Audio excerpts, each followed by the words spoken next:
Who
are these people?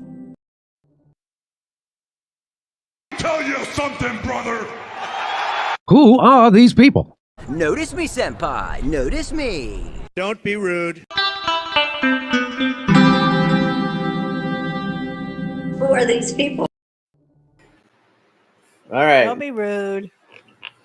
Welcome to this episode of Pro Wrestling Talk. I'm the host, or your host, Angel Rivera, alongside Mrs.Witchy Perfect. And how are we doing this evening? Better than I was this morning. Let me say that my allergies were flaring up, so I actually didn't go to work today, but it's okay. I feel better. I rested, and I mean, I still have a little bit of a, sniffle here and there, but I think we're good. How about you, Angel? I'm much better than I was last week. I mean, my allergies are pretty much gone. My throat's still a little dry, but other than that, I mean, I'm good. So, yeah, I got my tissue here just in case because I do get nosebleeds. I haven't had one today, which is why I'm due for nosebleeds. So it's like, No. Shh. It's not gonna happen. It's not gonna happen. so yeah, let's hope not. But yeah, so hour one is gonna be discussing WWE's hour time changes because in October next month, Raw is gonna move to 2 hours Right. for the rest of the year on USA, and then once it goes to Netflix, it'll move back to 3 hours, and SmackDown will now be 3 hours as well, starting in January. So, Oh, so SmackDown was only 2 hours then. yeah, SmackDown's always been 2 hours Okay. until January, when that change to the third hour is going to be added. Which doesn't surprise me because the USA Network insists on the third hour. They want to sell the extra hour of advertising. So, True. which is the only reason why they insist on 3 hours, which I Raw is 3 hours, because they insist on they want to sell that third hour worth of advertising. So they insist on Raw being 3 hours. Now it's going to be 2 hours. I'm not sure why this change is happening. I mean, that caught me off guard. Like, oh, Raw's going to be 2 hours? Okay. And a lot of people are complaining about it, which is surprising because for years all I heard is Raw is way too long and it's way too boring and stuff. And for me, Raw is way too long. I mean, I could 3 hours, like, even though it's better than what it was years ago, but it's like, it's just brutal to watch. I mean, But now, when I watched it back in the day, I mean, it was always, 2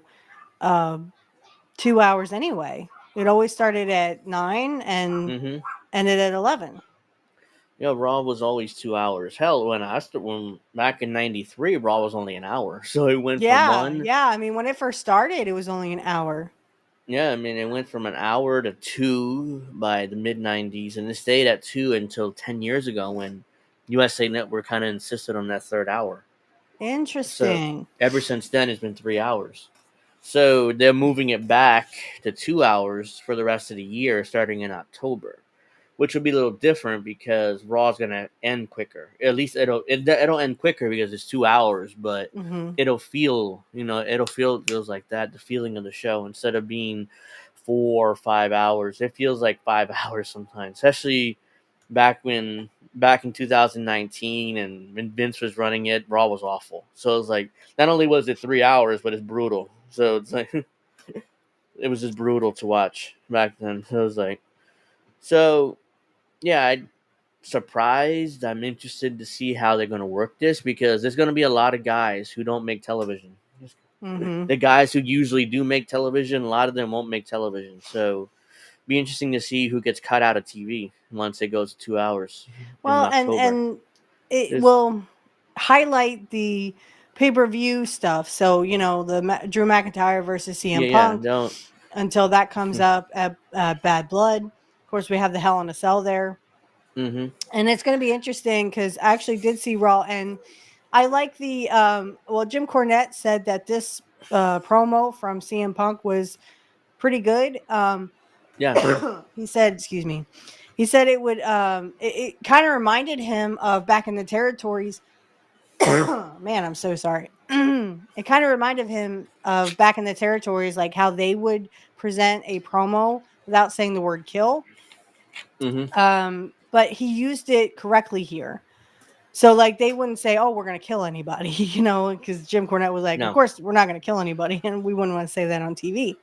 no, But you're the not. fact that he used it so correct and so stylistically here, Yeah. I like the promo. I saw it after my show, of course, on Monday nights, Black Magic Talk. No, I saw it afterwards, and I was just like, "Wow, that's amazing." Yeah. It I mean, was. McIntyre wasn't there, so he couldn't record or anything. But it's just like, you have to kill me to end CM Punk.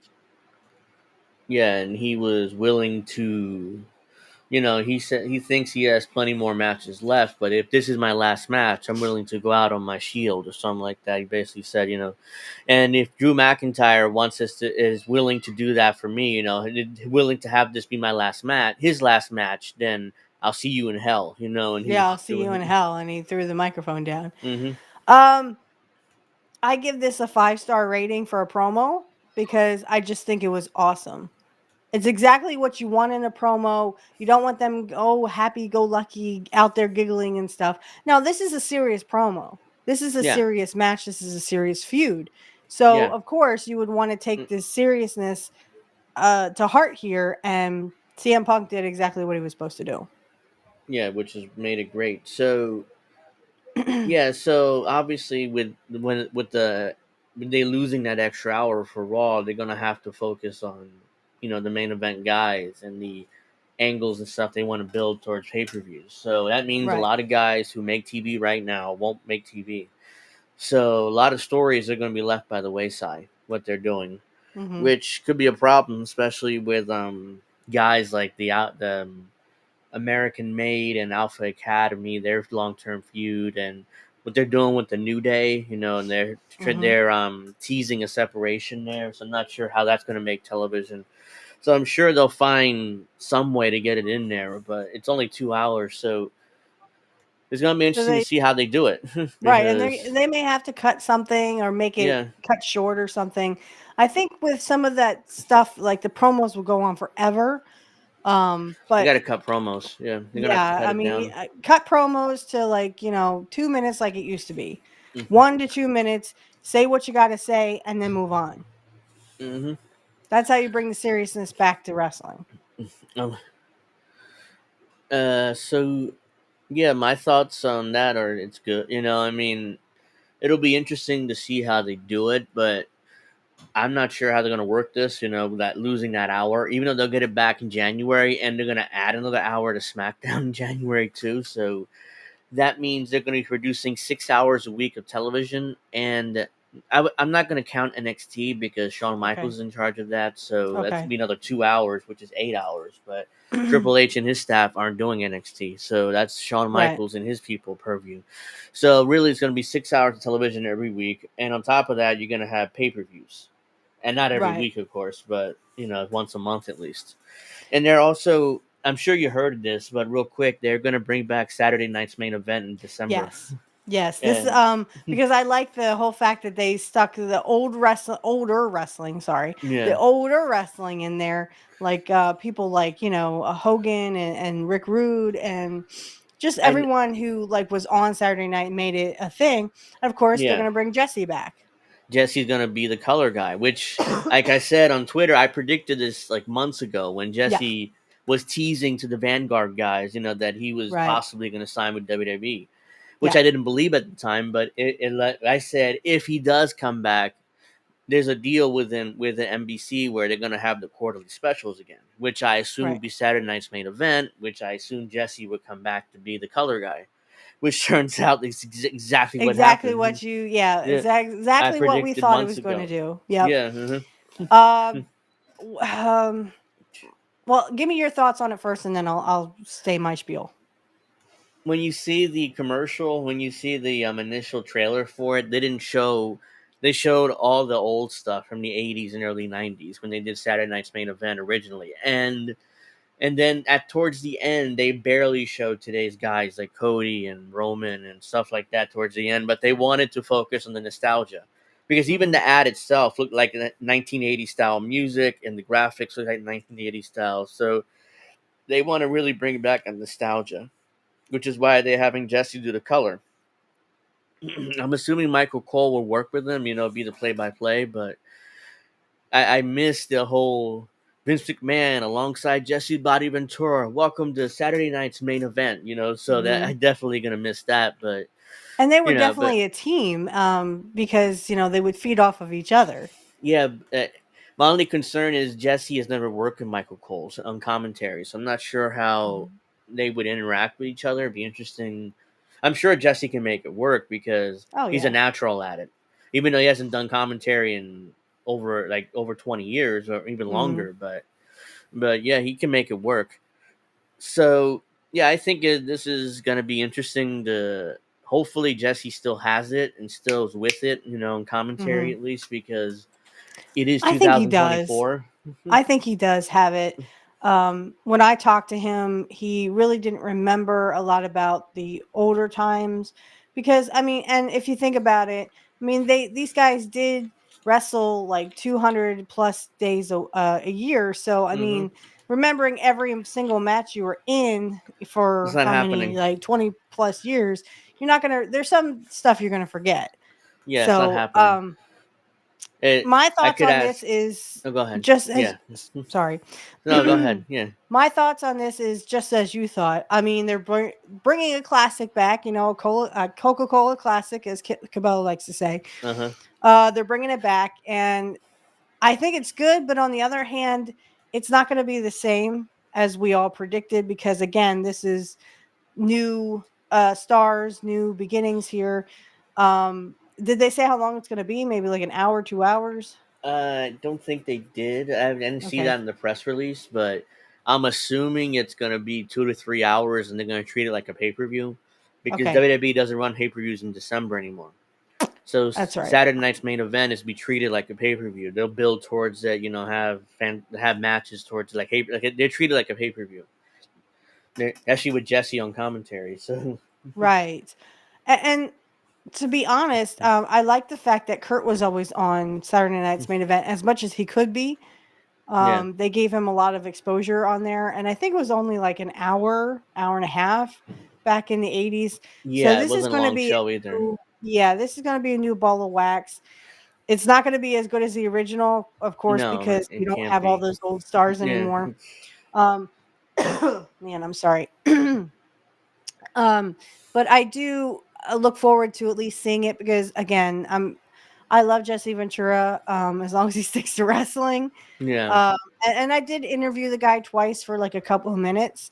I would say he's pretty much with it. It's just like I said, there's some things that you're never going to remember as you get Yeah. older, and then you 20 plus years of 200 days plus.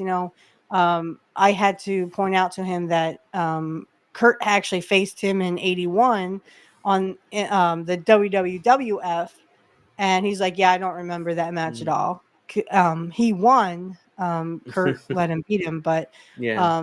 it was more exposure for Kurt to get on to the WWF or the WWF, excuse me. Um, and of course, in '81, he would leave and go back to, or he would go to Portland.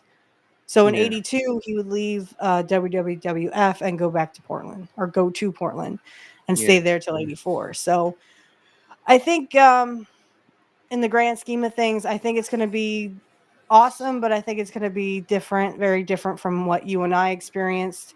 And everything, that changes the world, everything Yeah. has to change. Of course, you're not going to have the Bret Harts, you're not going to have the even the Jim Anvil Neidharts, you're not going to have the Ultimate Warrior there, you're not going to have Hogan.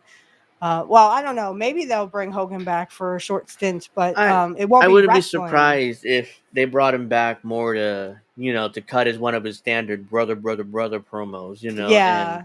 I don't know. that It depends on nostalgia. what Jesse does. Because remember, Jesse still doesn't like Hogan. As long as they keep them separated and eat on different sides of the locker room, I'm sure it'd be no issue. And on top of that, Jesse has a chance to rip Hogan a new one as the heel, Oh played by the yeah. heel color guy. So it'd be no Right. problem. He would love to do that. So it's like long as he stays away from him, in backstage, and then during the show, he'll rip him a new one, and But that's it. I would love to see like what Jesse thinks of the newer stars, such as Finn Balor and Rhea Ripley, Damian Priest. I would like to see what he that, thinks of all those guys. CM Punk, Drew McIntyre. It's kind of like old school meets new school. that Jesse would have to get back Hmm. in touch with the product though if he's going to do commentary, because I'm Definitely. sure he hasn't watched in a long time. So it's like, he's definitely going to have to start watching again in order Right. to. And it was because it was shit under Uh, Vince. yeah, But now Triple H is taking it in a whole different direction, and the storylines make sense, the feuds make sense, and I mean, I'm really getting interested in Jey Uso and Braun Breaker. I'm really getting into this now. Who's his brother again? Jey Jimmy, Uso's Jimmy Jimmy. Jimmy Uso. Yeah, they had that terrible match at WrestleMania 40, which wasn't good. If we Okay, reviewed that at the time, and okay, that was one of the worst matches I've ever seen. It was just a super kick party. It was like right, reminded me of the Young Bucks. It was just awful. So they didn't have a good match, and I would never want to see them wrestle each other again. But okay, Jay Uso could wrestle if you give him a guy like a Braun Breaker or a Drew McIntyre or somebody like that, a Gunther, where he can work their style and bump for them. He can have a good match. He's capable of it, but he with his brother, they're too much alike, and it just doesn't work. He needs a guy, that he can bump off of, and make him look good, and then make the big comeback that the babyface does. And Braun Breaker is perfect for that. I think they're gonna have a great match, on Raw. I think it's on Raw next week. They're going to yes, yeah, for the have the Intercontinental Intercontinental title Champion. match. Yeah, I like the promo that they did on Raw. Mm-hmm. I think it was excellent, especially because Braun was talking. I didn't need my dad's name. I didn't need my uncle's name. Yeah, I didn't do it because of that. I'm not here because that's what I'm sorry, go ahead. that's what I love about it. It was like, and he's referenced the fact that he didn't use the Steiner name. Yes, When he came in, Vince was still in charge, and he had to change everybody's names. So right, so he had to be Braun Breaker instead of Rex Steiner, which was his name. right, But he turned it into a good thing. Like, hey, look, I didn't have to use my family's name in order to get myself over. I did it on my own. and neither did honestly. I don't think Joe did that either. I mean, Joe got well. I don't know. Was Joe over as Curtis Axel? He was. It's a different audience back then. I don't. Okay, They kind of shoved him down the throat. I mean, when they turned into Curtis Axel, they kind of forced Intercontinental on him, and they gave him Paul Heyman. Try to give him a little push, but it's just it was a different audience then, and they were interested in the John Cena's and Zack Ryder was there. The Jersey Shore gimmick. Oh, it was so awful. Television was just so awful then. But if he were But if you 10 think years about it, younger, Joe but didn't have to do that either. no, I mean he unfortunately he didn't have that it factor that his dad had. I mean, he could wrestle, he's good in the ring, but something was missing. I don't know what it was, but I can't put my finger on it if you ask me, but I something honestly was think it definitely was missing. opportunities. Yeah, maybe it's Vince's horrible booking of him, or Yeah. because he gave him the name Michael McGillicuddy initially. It was like, But he still didn't go under Joe Hennig. no, he never And I did. just think that, Hmm. it's not about the name. I mean, it's literally getting yourself over. And uh, see, this is why I wish I could get Joe to understand. I mean, go back. I think Triple H would give you a fair shake, and you don't even have to say Joe Hennig. You could go back as Curtis Axel. I think he would get over, and I definitely think he could With go today's go audience, 1-on-1 with Gunther I think he can get over. If he were 10 years or even younger and were Cody. Oh my gosh, could you imagine him and Cody? if he were 10 years younger and was coming up the system today, he could probably be like an upper mid card intercontinental US type guy. I don't know whether he'd be on top, or at least he would get matches, but he probably wouldn't be the world champion. But Well, no, but I mean, he could at least try to get himself more over than he was with Vince, because he wasn't really over with Vince. because Vince didn't When see. Vince didn't see him as his dad. I mean, well, of course, your son is not going to be you exactly. I mean, It's like Kurt and Larry. That Larry Hennig is like, his dad was huge, but he was more yeah, his lean and dad. more athletic. So he Right, wasn't because his Larry was dad. more huge in the territories. Everyone Hmm. respected him because he was in the business for 30 plus years. And then of course everyone loved Kurt because of his style of wrestling that he brought to He was the different. what they would call the cartoonish rock and roll 80s or rock and wrestling. There, Rock and wrestling era. Yeah, I couldn't think of it. But I mean, Kurt brought the athleticism to it. Joe could bring something to it too. Like I said, I could see like him and Cody just rocking the house down. Um, Cody being second generation and Joe being third. I don't know whether he has a desire to come back to wrestling because I haven't seen him Yeah, wrestle in that's the years. thing. Joe, come he, here. I'm begging you. Please go back.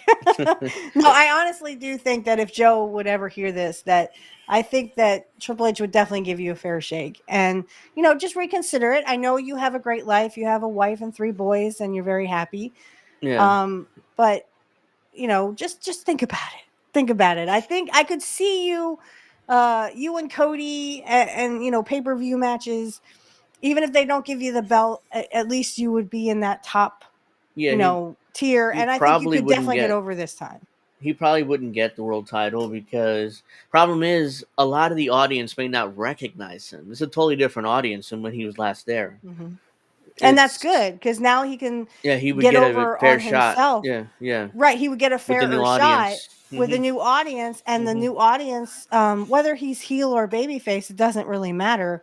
Was he ever a babyface that you know of, Uh, he or was came he in always the as heel? he came in as Michael McGillicuddy. He was just there for a while, and then he was a heel.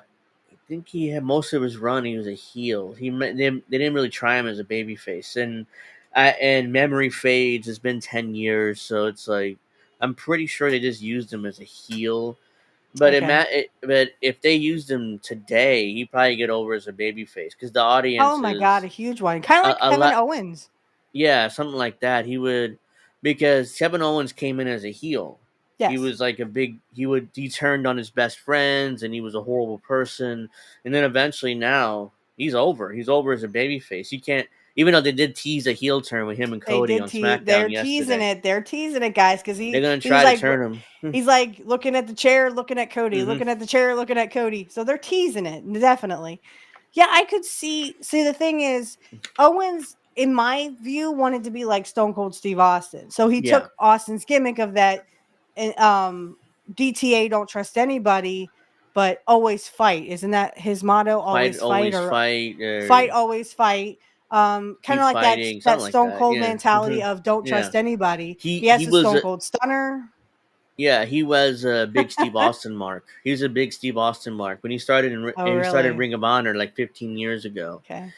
and he was working with Jim Cornette in Ring of Honor. He was a big Steve Austin mark. I mean, he would see, he kind of wanted to have that gimmick and character, and Jim Cornette didn't see him that way. He saw him as just a big fat slob. So it was like, no, you're not Steve Austin. So that's why they've kind of never liked each other. Hmm. So and then him with Sami Zayn also never liked him either because he had that stupid mask on. He called himself El Generico. And he wouldn't talk. He was just a mute. Even though now in WWE it's obvious he can cut a promo. So it's like, why won't you talk? Take that stupid mask off. So Um, yeah, so it was stupid.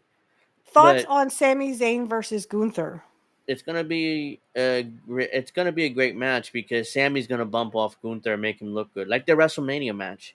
Okay. Even though I thought the wrong guy won the Intercontinental, but Hmm. eventually it was going to be transitioned to Braun Breaker, so I was fine with him winning it. Initially, I didn't get it at WrestleMania when revealed And it. then It's they were like, gonna raise Gunther up anyway because I mean, yeah, again, he's an old school kind of wrestler.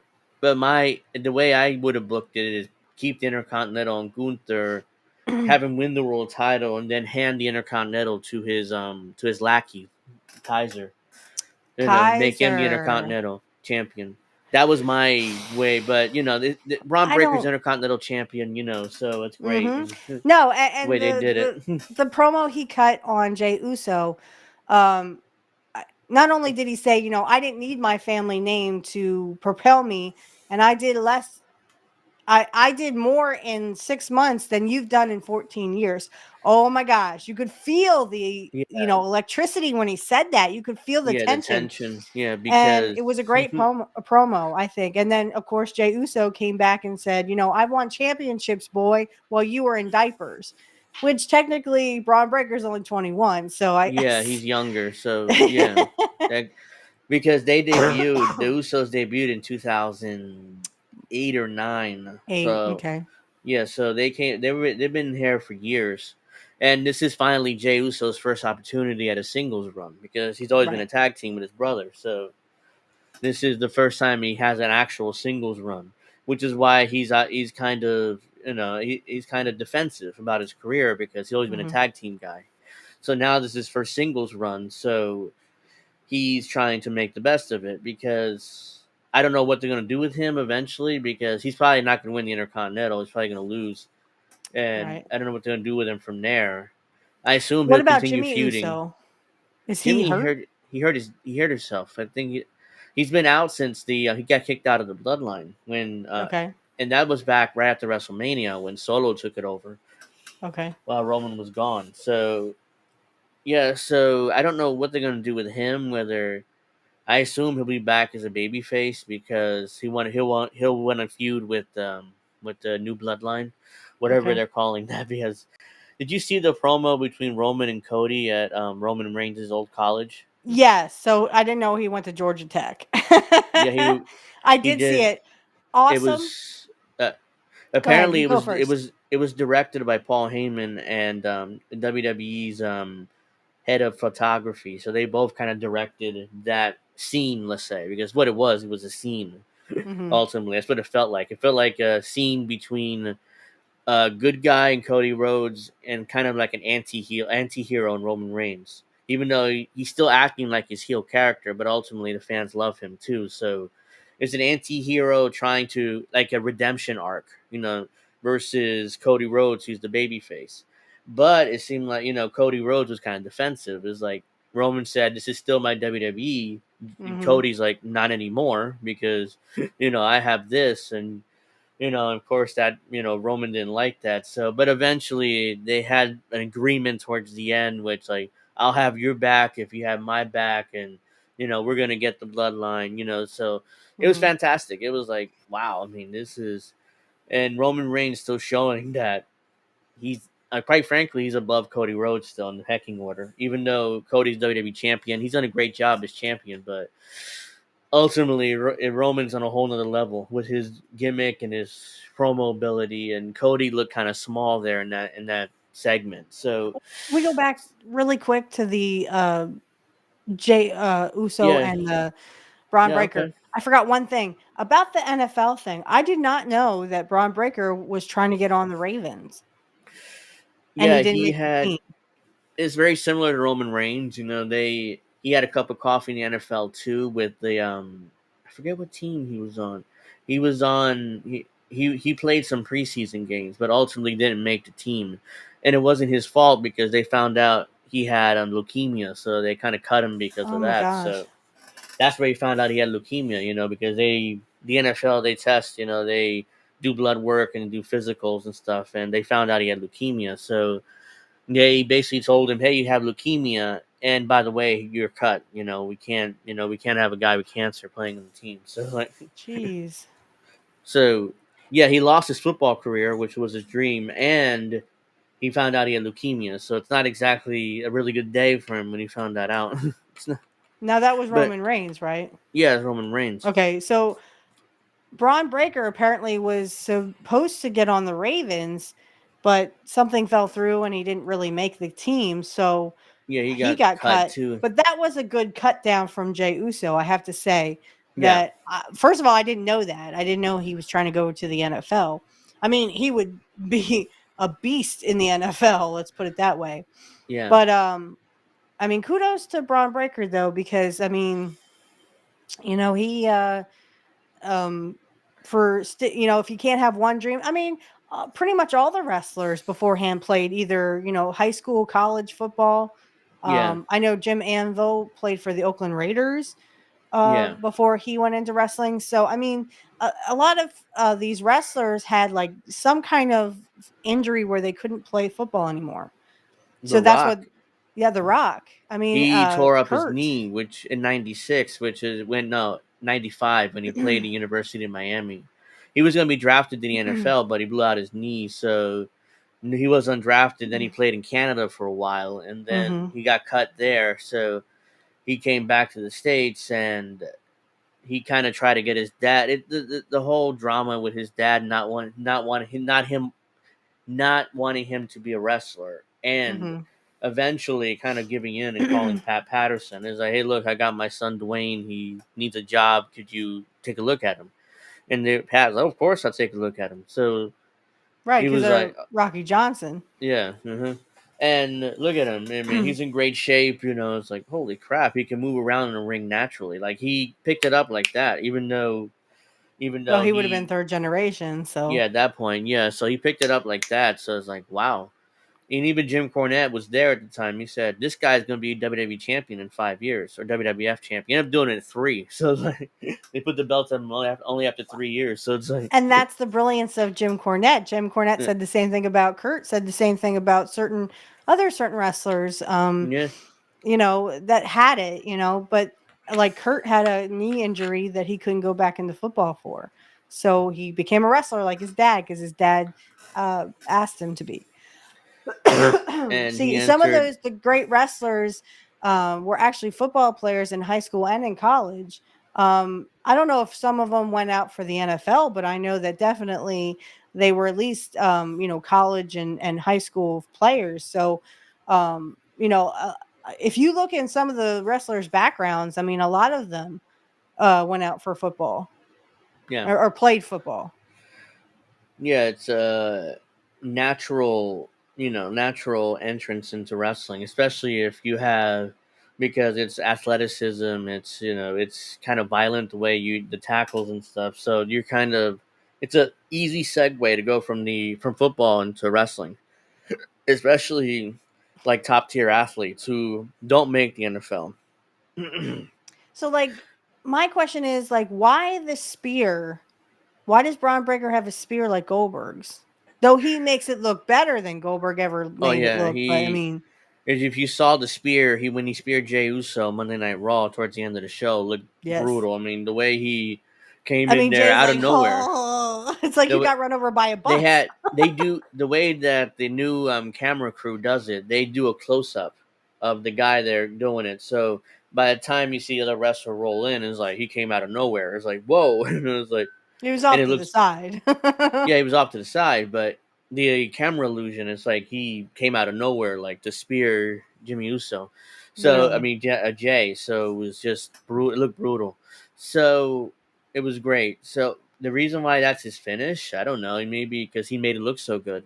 Oh, And that Goldberg, I'm saying it. He makes it look it better than Goldberg ever did. Goldberg, yeah, but I have to say that um, basically when Roxanne was talking to, and then we can get right back to whatever we were talking about before. uh-huh. When Roxanne came out and was saying, oh, I should have been a Drew McIntyre fan, blah blah blah. It kind of reminded me of the Gunther saying Bret Hart or Goldberg was his favorite wrestler, or his top wrestler other than Bret Hart. Yeah. And I'm like, okay. That was just to draw heel heat, and he did it, because they were in Canada, and Well, and and it she did it worked. too because she's obviously the heel. Roxanne Yeah, is. but I don't think that worked because they're in the performance center, and if she would have done it when with CM Punk while they're in Chicago, it definitely would work because she would have gotten a lot of heat for that. But they were in the performance center; it kind of felt forced, And Gunther just did it a couple weeks ago before that, so it It kind did of seem felt forced because forced. she seemed like she was like, okay, calm down, calm down. Yeah, Your idol or your hero is in the yeah, ring, so just calm down, calm down. But yeah, it didn't seem like she really wanted to put down CM Punk. It just yeah. more like, oh my god, I'm in here with CM Punk. Somebody pinch me. You know? Yeah, I'm the heel. So problem is with her, everything feels forced. Even if she's a Mm-hmm. baby face or a heel, I've just never been impressed with her work. Okay. In the ring, she's fine. She's able to put a match together. But that's like the modern wrestler. They have great matches, but their promos are like bleh. Subpar. So And I'm sorry, I can't get over Liv Morgan. Stop jumping around like a freaking monkey in heat. Jesus. All she's she does is jump around. she's not good either. I mean, her matches are bleh, and her Bleh. promos are even it I would just. rather much watch Rhea Ripley perform than Liv Morgan. Rhea Ripley's made her look good, Mm-hmm. like multiple times with this match. Carried her for much of the match. Yeah, and SummerSlam, and now they're gonna have a match again at Bad Blood, for the Yep. women's title. And Come I don't know on, how. Rhea. I don't know how I'm not sure where they're gonna put the belt on Rhea, or they're gonna push it out towards Survivor Series or something. But Mm-hmm. eventually, she needs to get this belt because Liv Morgan is just like it feels forced that she's the champion, and if the only way she can win if Judgment Day helps her, and distracts Rhea, and there's a lot of chaos. That's the only way she can win. It's kind of Because like the whole. It reminds me of the whole NWO where, like week after week, Sting would just get him out of the ring, but then there were some times where literally they would beat up Sting and Sting would leave for a couple of weeks. It just kind of reminded me of that when you see the whole if you actually watched Raw, yeah, or the highlights like I did. I apologize. I've been really busy this week though. that's fine. But in a sense, like if you look, it's kind of like those where WCW would come out and the NWO would beat the crap out of them, and then there would be some weeks where the NWO would get their butts kicked. So it kind of reminded me of that with the whole Judgment Day, new Judgment Day, excuse me, the new Judgment Day, and the fact Yeah, the Terror Twins. yeah. That story came because they had the. I knew they would put the belt on Liv because they would continue that story, and they had to turn Dominic on Rhea Ripley. So Yeah. that led to that. That had to be done. So, but yeah, I mean, getting back to Roman Reigns and Cody Rhodes, what are they gonna do with that? There's so many directions they can go with that. I don't know because eventually Roman's gonna need his rematch for the world title. Like, Exactly. so when that's gonna happen, I don't know because we also got to see Cody Rhodes against The Rock at some point, so Cody can get his win back from The And Rock. also Roman Reigns against The Rock. Yeah, we got to see that too. So Rocky has to do Cody against him at WrestleMania and Roman against him. I don't know when, because unless Rocky just going to work WrestleManias, that would probably have to be saved for next year's or not next year, the year after Excuse me. WrestleMania, wherever that ends up being Right. I thought 2025 was in. in Vegas. Next year's WrestleMania is in Is it Vegas. Vegas? I thought it was Mm-hmm. It's supposed Saudi to be Arabia. Minnesota. It's supposed to be Minnesota, but the last second they moved it to Vegas because they offer more money. Of So course. Instead, they kind of apologize, like, "Look, we're gonna give you SummerSlam in 2026 for 2 nights, so that's how we're gonna return the So favor." Minnesota Yeah, so in is SummerSlam 2026, 2026. yeah, and for two Oops. nights, so they're gonna move SummerSlam in 2 nights too, like WrestleMania. Get So, out. hmm Okay. Well, so here's what I thought of it.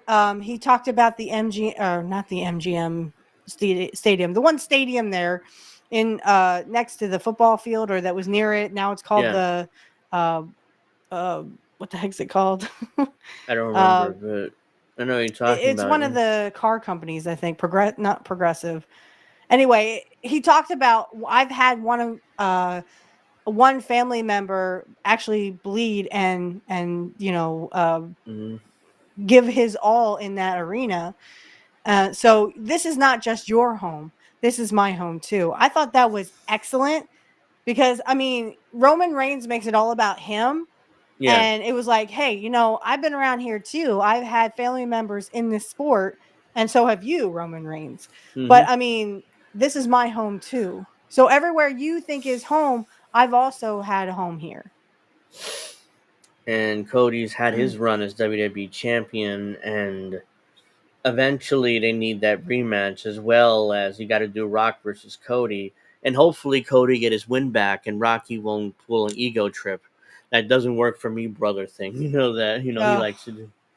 So I'm more because interested in the Rock and Roman Reigns. I think there needs to be a matchup with that too, and I'm interested to see where they take that. I don't know if it's going to be like just like is the Rock going to be a big heel, or and Roman Reigns be a baby face, or are they going to turn Reigns heel and make the Rock a baby face? you can tell that story in so many ways, and quite frankly, I don't know how I would even go about that, because that match wouldn't take place until 2026 at WrestleMania, and so it's a long way away. And so what you can tell that story pretty, the way I would start it, at least, have Roman Reigns lose to Cody again, and then at WrestleMania you have The Rock lose to Cody, and then you can The Rock and Roman come out. Oh, we both lost to Cody, so now we can start our feud or something like that. I mean, that's just the beginnings of it, and it's going to be another year before that match happens anyway. So there's so many different ways to tell that story, and quite frankly, I don't know even how to. I would probably I don't know how the hell to even start this story. So Right. uh, I just would be interested to see if I could see Roman Reigns being the baby face and then The Rock being the heel, like, you ruined my championship match with, Cody, and you're the reason why I lost the belt or yeah, something. unless they have that match at some point and Rocky comes back and costs Roman the match, and then blah blah blah. It's like, oh well, you lost to Cody. You aren't the champion. You're not the tribal chief. Whatever blah blah. Then at WrestleMania, Roman can come out and screw The Rock out of the WWE Championship and give The Rock an out for losing to Cody, because The Rock Mm, is above Cody in the pecking order in WWE. So you got to give Rocky an out, because I'm sure he's not going to lose clean in the middle with Cody's finish. That's not going to mm-hmm, happen. The Rock's going to protect himself. So even though he's in his mid 50s and he barely move around, but he's going to protect himself. He's not going to lose clean in the middle to Cody like everybody else has done so far in this run. Even Roman did it. A lot of chaos and stuff, but eventually Roman took his finish and then pinned him at WrestleMania. That's more than what The Rock's going to do. I guarantee he's not going to take right. Cody's finish, and he's not going to get beat in the middle. So, but So yeah, let me ask you then this. Do yeah, you think it's Cody and Roman at Bad Blood versus the Bloodline? it's Uh, what do you see happening there? Because it's going to be interesting. Do you think Roman turns on Cody? um if Cody wasn't so hot as a babyface, I could see a swerve in seeing Cody turn on Roman. But Cody's hot as a babyface, so I wouldn't do that. If he were kind of waning and losing interest in babyface, I could see that happening, because Cody's kind of defensive when it comes to Roman, and him claiming this is my WWE still, and I'm still the guy around here Mhm. So Cody's obviously still kind of defensive about that, even though he pinned Roman at WrestleMania this year. So what's going to happen? I assume that Roman's going to win because his first match back, and he lost at WrestleMania. But Mhm. I I'm sure there's going to be tension between him and Cody throughout that match, and Roman's not going to want to tag Roman to start the match, and he won't tag Cody at the beginning, like he'll want to go after the bloodline by himself, Right, and because he wants Cody, all that back, and he yeah, wants to show. Mhm. Sorry, I just want to move really quick. He just wants to show his dominance and get the blood, like get his whatever that thing is that they put over the yeah, head. the He wants that back, of course, and he wants to be ukulele, the something tri. like that, Yeah, um, Philalely, ukulele, something Philela, or like something that. like that, something like that. um, but like I could see that, but maybe they could be teasing, like maybe like Roman turn on Cody, because obviously they don't trust each other, but if they There's, could get them to tag team for a while and keep the thing between the bloodline until he turns on Cody, because once he has that tribal chief necklace back and he says, okay, I'm the tribal chief now, acknowledge me. And if they do, if like Jacob Fatu and the werewolf and all them do, hmm that's but that could but be there, money, money, money there. yeah, but even then, even if he does turn again, the fans aren't going to boo him at this point. So him turning heel is not something. He'll probably be the anti-hero the rest of his career, but eventually they're gonna have. Eventually, Roman's gonna have to tag Cody, and then get Roman will take the heat, and then Cody get the hot tag, and he'll beat up the Bloodline, and then eventually him and Roman are gonna, Roman will tag himself in, while Cody, nearly has the match won, and they'll face off and they'll get attacked, and again, most likely Roman and Cody lose or they win. Again, there's so many ways you can go with this, because if Cody, let's say Cody loses the match and takes the fall, Roman's not going to be happy with him, so that's going to be that face off, and eventually, he'll blame him for the loss, and Cody will blame Roman because he tagged himself in, even though he had the match won. There's so many different ways they can go with this, and they're going to build up that tension to the point where it's demanding another match. Now the question is when. You probably save that for the Royal Rumble. Yes, because unless they want to do it on Saturday night's main event in December, have that big main event, on Hmm. Saturday night's main event in December. See, I That think they have to get Roman versus Solo by themselves, because I think they should have a for that necklace match, yeah, to see who the real tribal chief is. See, eventually they have to have that, because I hmm mean, if Roman Reigns beats him and becomes a tribal chief again, well, then the werewolf and not Jay Uso, sorry, the werewolf and Jacob Fatu that's the would same definitely have person, but to. yeah, Oh, I'm sorry. So the werewolf and the other two, Jacob. That's his nickname. Yeah, Tamatanga and the other dude. So Tamatanga, right, right, yeah, right. They would have to literally either follow Uso or Sokola, uh huh, or they would have to follow Roman. So if Roman wins, guess who are they going to? Are they going to go with Roman? Are they going to stay with Sokola? So I uh think huh. that match has to definitely happen before anything with like Cody has to happen. Well, that blow off will probably happen at War Games and Survivor Series, because they're gonna have Yeah, War Games again at Survivor Series. yeah. So Bloodline versus Roman's Bloodline. So it'll probably end up being Roman, the Usos, and I'm not sure if Cody's gonna be involved, and Sammy against the Bloodline. Jacob Fatu, Tamatanga, the other one I forget his name, and Jacob. I just said Jacob Fatu. So they need an extra. It's 5 versus 5, so they need an extra one. So Extra they're doing that 5 versus 5 again. yeah, at They did that in War 88, and Games. then they did 89, 90, and 91 were always 4 against 4. Yeah, so I wouldn't be surprised if Rocky involved himself with the bloodline. It turns out that he was the one manipulating the whole bloodline thing. and he reveals himself as the actual leader, and Solo is just kind of a lackey for him.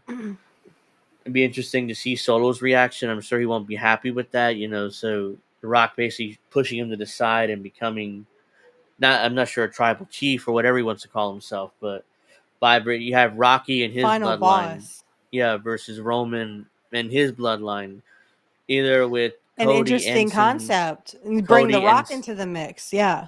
yeah, because Rocky, his filming schedule is kind of opened up, so we could see him back on WWE television sooner rather than later. Interesting. I like that. Yep. I'd like to see that. I would definitely watch Survivor Series for that. Yeah, if Cody Just to win, see what happens. and the deal could be a Roman and Cody. Hey, if we win this War Games match, I get a title shot at Saturday Night's main event or at the Royal Rumble next year. So I would do Okay. it at Saturday Night's main event because it makes the show feel bigger instead of just having. Because if they want to Yeah. come out of the gate strong with a big show like they used to do back in the '80s, then you got to have Roman Reigns involved in that show.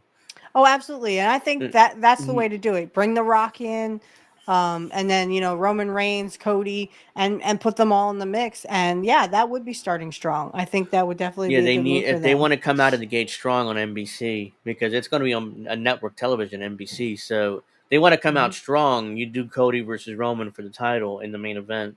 Have Rocky involved, maybe in the finish or something, but because he wants a title shot too. So it's Hmm. like, yeah, so that you can set it if we win this War Games match, then I get a title shot at Saturday Night's main event. Make that show a big deal. You have Jesse there too, so he'll be able to call it only the way he can. Hmm.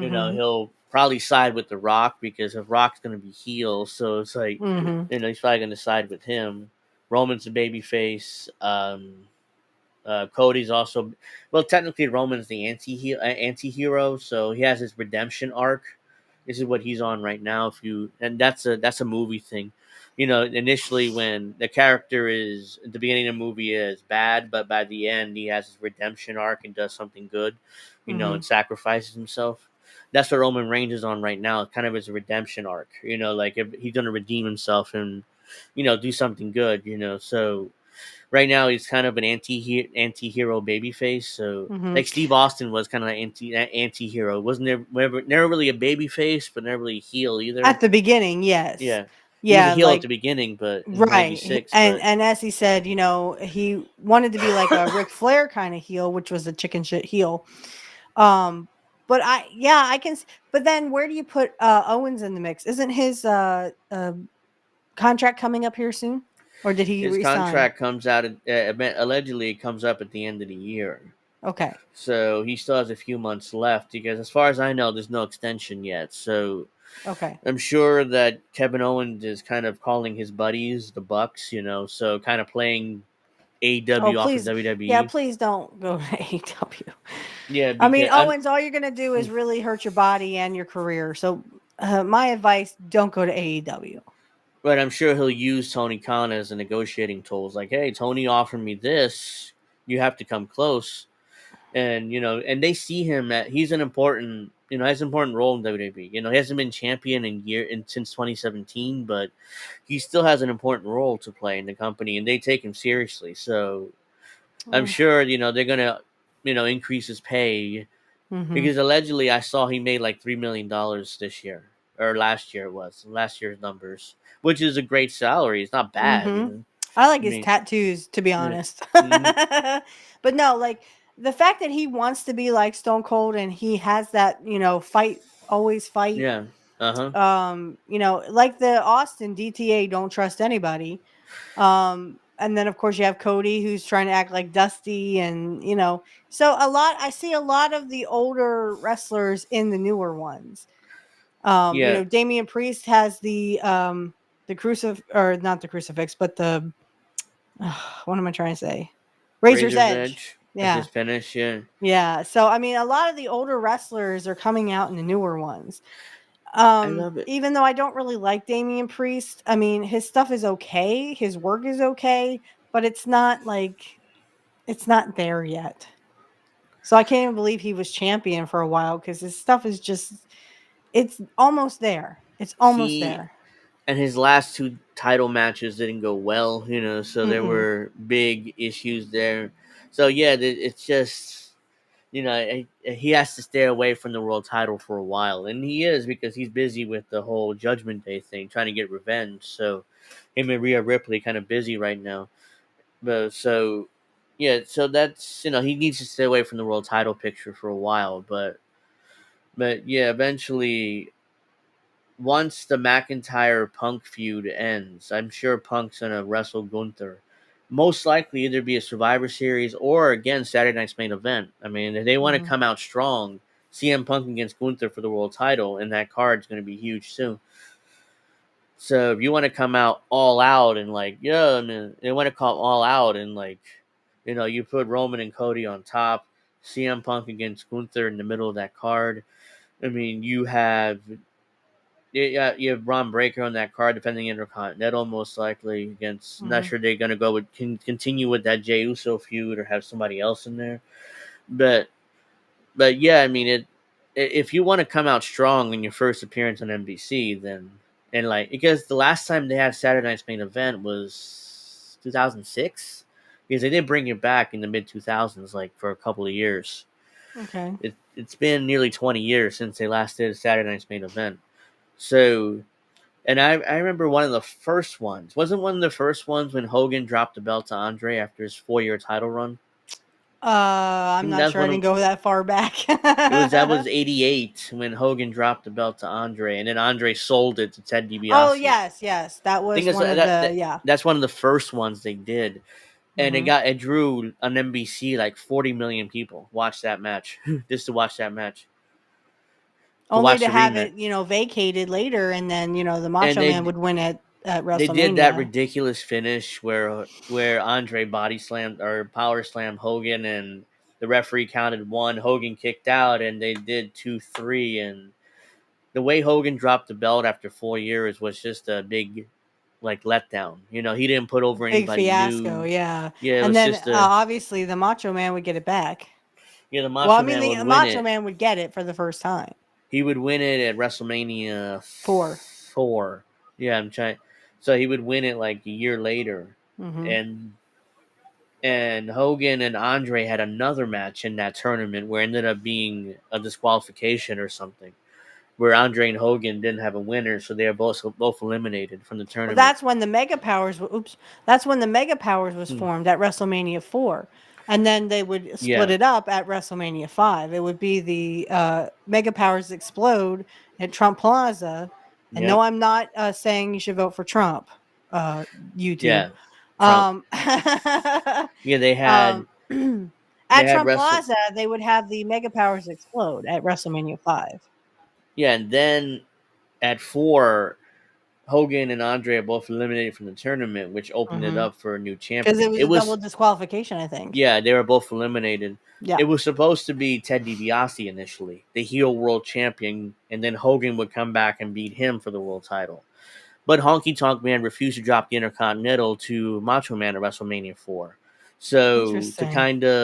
that's what happened. To kind of placate Macho Man, they put the world title on him. So they changed the plans.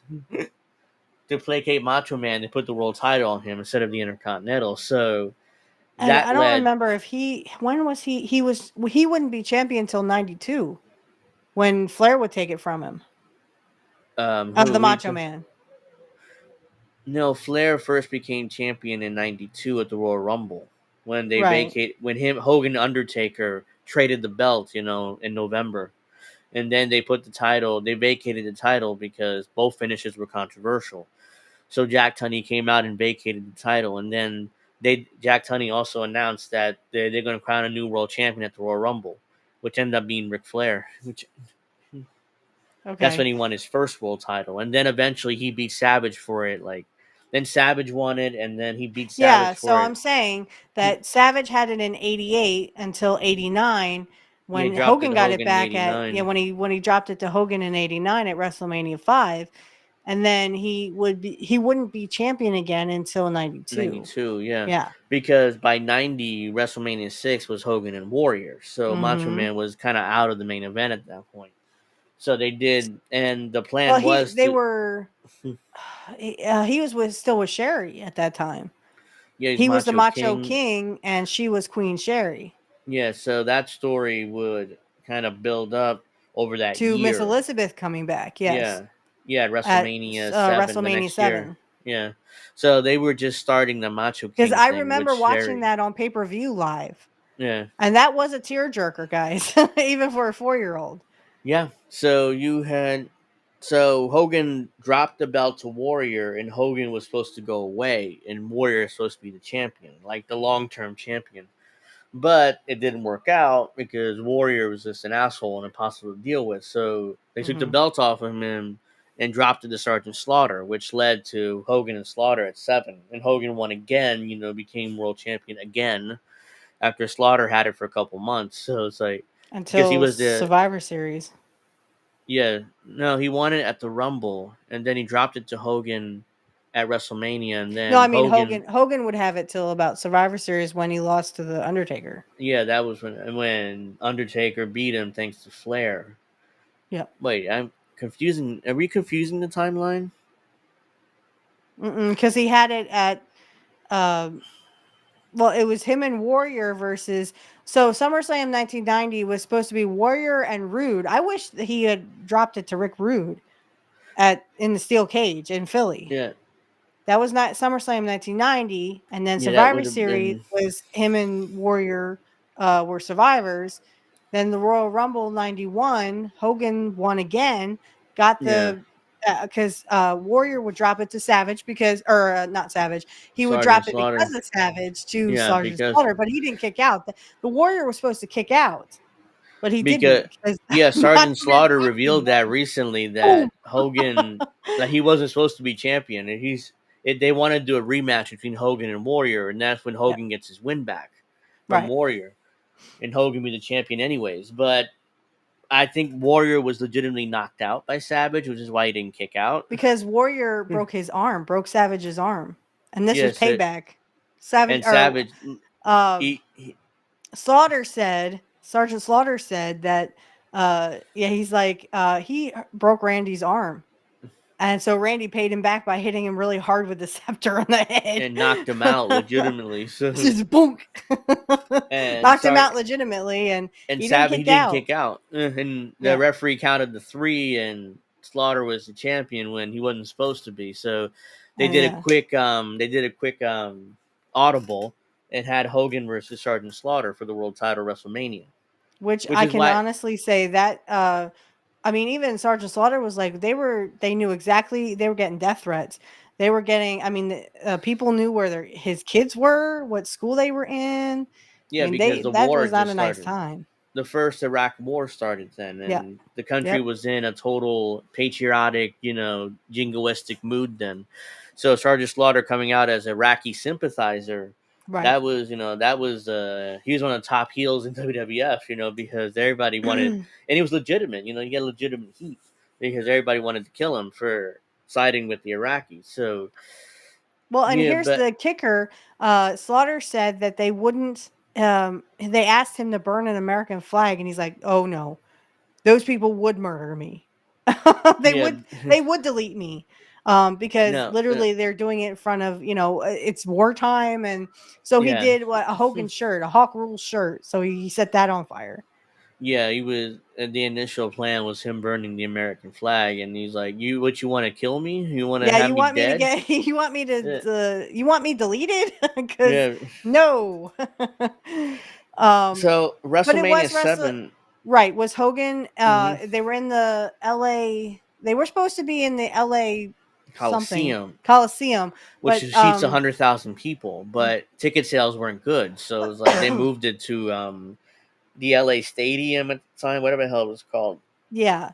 So which it was was, and I remember this because this is right after the Rodney King thing, because they had Kurt versus or Mr. Perfect versus the Big Boss Man. And of Yeah. course, if you watch that promo, they're talking about the Rodney King thing. You It just know, happened. yeah, because Kurt says you're not going to take 23 swipes at me, boss man, because I'm cool. And Kurt was cool.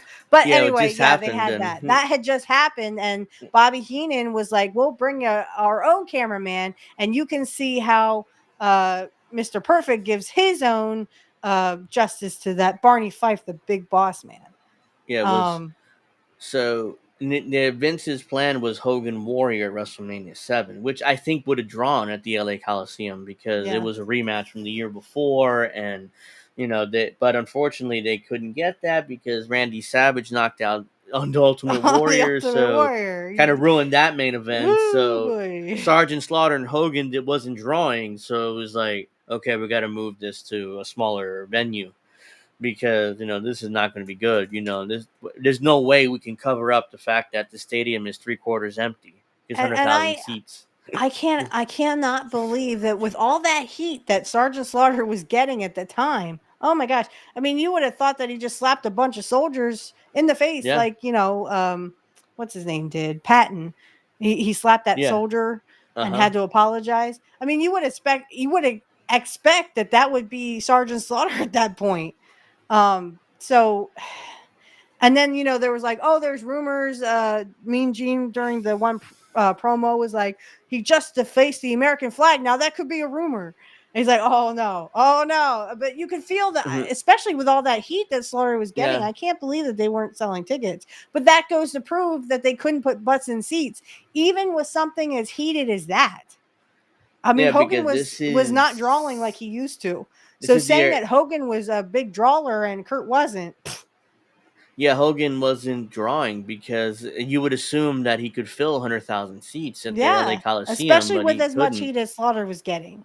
They couldn't fill up those seats, so they were like, yeah, we're gonna have to move this shit. This is not gonna work. I'm not Right. gonna be embarrassed. So it's like, okay, let's move to a So 25,000 Hogan gets the seat belt stadium. back at He got, WrestleMania hmm 7. So then they but go to SummerSlam. SummerSlam is Hogan and Warrior versus Adnan, Slaughter, and somebody somebody else was else. it? Uh, Yeah, Adnan. and wasn't it Iron Sheik involved in that match because he was there too? Yeah, But he but he was was under something else. Colonel something. Colonel Mustafa. That's what it was. Mustafa, that's it. That's it. So Because actually, he was from Iran. yeah, he was in the Iranian National Guard legitimately. So Yeah, big so which time. is So of course they bring the Iron Sheik back, into the thing because I mean, yeah, having Iraq, Iran, same have kind his of last thing. run in the Hmm. WWF Oh my because god! And then his Sid original run, Vicious or Sid Justice was yeah, the special guest referee. that's when he first came in, I think. So But it Sid was such Justice, hog shit anyway. But I'm glad David Meltzer gave it like 1.5 stars. No, he yeah, gave it it wasn't one good. like half a It star, I wasn't, think, yeah, because because it that was was the shit. match. That was the match where Warrior held up Vince for like a bunch of money, and Yeah, he because he would thought he refuse to should come out. be, yeah, or he He thought he should should be be the champion or compensated. something. No, he wanted to Yeah, be compensated the way Hogan was, and yeah, Vince didn't yeah. see him at that Hogan level. But Hogan wasn't. Well, first of all, Hogan wasn't. Well, Hogan was champion, and the Warrior was not. See, Yeah, I can't believe Jim would do that. He would hold up money. I think that's what Rick Rude should have done at SummerSlam 1990 because it was Warrior and Rick Rude in a steel cage, and for the Rick Rude was championship. better than the Warrior. He He made was Warrior better. look good He because made for the Warrior look awesome. yeah, Because he and even makes a reference to the Rocky Balboa thing in the Rocky movie. This is the Philly Spectrum. This is where, the where Rocky climbed those steps or ran up the steps, like I said. yeah, Um, and Rick Rude made mention of that. And then of course they have to, botch the end where Warrior beats Rick Rude. I thought that was so stupid. Why not have? But a lot of people were saying, well, Rick Rude was done. He pretty much left after that, and he yeah, actually did leave after that. he So I think wouldn't he was kind of appear done with again him. for the WWF for a while. Yeah. So he was in WCW then. He went Mhm. to WCW, but yeah, Vince wasn't. Even if he would have stayed, Vince wasn't gonna put the belt on him because he was still, he was still believing in Warrior by that point. So Yeah. he was gonna win that match no matter what. So Yeah, by Warrior wanted to be compensated like Hogan did, and Vince initially agreed in order to get the match in the ring. Then as soon as Warrior came back out, it's like, oh yeah, by the way, you're fired here, and that's when that letter came out where you become a legend in your own mind. So you just destroyed Warrior in that letter. You just Yeah, I mean, technically, Warrior did believe his own hype because yeah, he literally was passing out. He would get blown up. He literally couldn't do half as much as all those no, wrestlers could. he believed in his own hype. He believed Yeah, he's he a believed mark his for own hype, himself. kind of like He's a mark Goldberg for did himself. later. And Yeah. then once you had SummerSlam, of course, you would have the four, or in my opinion, it's a 6-star match between Brett and Kurt. And of That was course, that Kurt night. came Yeah. back to, you know, hand or hand the belt to Brett and gave him a 110% hmm match, even though his back was all shot out. That was his Um, last match for a while. He for a wouldn't wrestle while. again. He would eventually come back at Survivor Series and be Ric Flair's executive consultant, whatever the fucking Yeah. hell that is. So A glorified manager. him and Uh, Bobby would manage mhm, Flair, by then. right. Because Bobby, when Flair first came in, he had the WCW World Title. Mhm. But at the time, Right, Flair because everyone actually, remembers at SummerSlam, Bobby would go and take that belt and show it to Hogan, and like, yeah, oh, I want to challenge you for Ric Flair, this and is the Hogan real shuts the world's door on title. him. This Yeah, is the this is the real real world's world's title. title, and Hogan shuts the door on him. Yeah, You because wouldn't do that if Ric Flair was standing here. Actually, I think you would, because at the I time, don't think Hogan respected Flair, and Flair didn't respect Hogan. So at that time, this is one of the last times WCW would do it, but you had to put a deposit on the belt, which was like $25,000, which is a lot of money then. And why? Jim Herd didn't want to pay Flair the money, so he's like, okay, the belt's mine, so I'm gonna take it to the World Wrestling Federation, which is what he did Wow. because the belt was his technically, because Jim Herd never paid him the money to return the belt. So it would appear in the WWF for like a month, maybe two. Eventually, Herd gave him the money, and they had to give the belt back, which is Mhm. why WCW came up with that fake world title where it was a shitty belt. If you Mm. remember, then they didn't have the big gold belt. I think it was 90 for most of 92 because Flair had it. Mhm. So Flair had it because he owned the belt technically because Jim Herd never paid back the money. But Uh, he's um, so I did not know that, but I will say this: that when you get to Survivor Series 1991, which was again Hogan and Undertaker, Undertaker. and they would eventually, because of Flair's interference, and of course Kurt was there too, they eventually would have, the Undertaker would be the champion for the first time, which a lot of people thought that was crap. But it was more like just, Flair trying to get back at Hogan. So Yeah. I think it was like, because the Undertaker didn't even come in till 1990. He hadn't paid his dues. He hadn't done this. He hadn't done that. And then they just give him the belt at Survivor Series 91. Well, it wasn't. I don't think it was about Taker. It was about Hogan Flair because Vince wanted that match to main event WrestleMania '92. Right. So the story was about Hogan Flair. Undertaker just happened to be there and be champion for a Hmm. week because he dropped it back to Hogan in that Tuesday in Texas pay-per-view they did, which Okay. was less than a week later. So he was champion for like less than a week before he dropped it back to Hogan in that Tuesday in Fair Texas enough. pay-per-view. And But then then we they would go did, to the Royal Rumble 92. And of course, which Flair Flair would win won. that. Right. And then that's supposed to set up Hogan Flair at Right. WrestleMania 7, I believe would be, or 8, 8. 8. 8. But But then how did Savage get in there? because Hogan and Flair couldn't agree on a finish, they wouldn't, because Oh. Vince desperately tried to get that match in the ring because it's Hogan versus Flair, two of the biggest stars from the '80s. From Mhm. one from Jim Cocker Promotions, the other one from the World Wrestling Federation. So the Mhm. two biggest stars, you finally have that match to see who wins. Unfortunately, they couldn't agree on a finish. So it was Savage and Flair. So they threw out the match. Eventually, became Savage Flair and Hogan Sid, a double main event. Right, Vince a called double it. main event, right. And I wish they Yeah. had left Kurt at ringside. Why the heck can't managers be at ringside? I didn't want to look at Flair. I wanted to look at Kurt. Well, there was a rule they did briefly where managers couldn't be at ringside, but Yeah, eventually they what the brought heck that is back. that? Vince, decided, well, managers can't be a ringside. That's pal. that hokey bullshit. That's Yeah, and because Flair then wanted the attention to be on him and not Kurt. Because yeah, Kurt so made let's just when Kurt became the executive consultant for Ric Flair, he made Flair look good. That was the point yeah, of being the executive consultant. I mean, you had to yeah, make your star look good that you're managing, so to speak, and that's why Bobby the Brain Heenan always made his guys look great. Because he was a manager, a great heel manager. And if you had Bobby at your side as a manager, like Kurt did eventually, you made it as a heel. So that's like your moving up to the, stardom, I guess you could say. But I mean, honestly, I think that it was just stupid, because I mean, obviously not Kurt, obviously Flair had jealousy when it came to Kurt because, I mean, yeah. he could have said, well, Kurt's stealing my heat. That's the point, Flair. That's the point. Hmm. You're supposed to get your heel manager supposed to get some heat.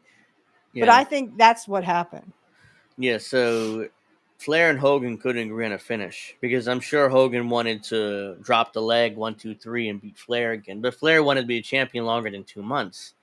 And Hmm. Vince had incredible respect for Flair, even though he never worked for him. So ultimately, he just scrapped the match because they couldn't agree on a finish, and he really didn't want to force it on them because he could have Hmm. very easily said, "Look, Hogan's going to win or Flair's going to win. Hogan will do some sort of Kurt Hennig will interfere and cost you the match, and at That's what least they they did have at the match." SummerSlam.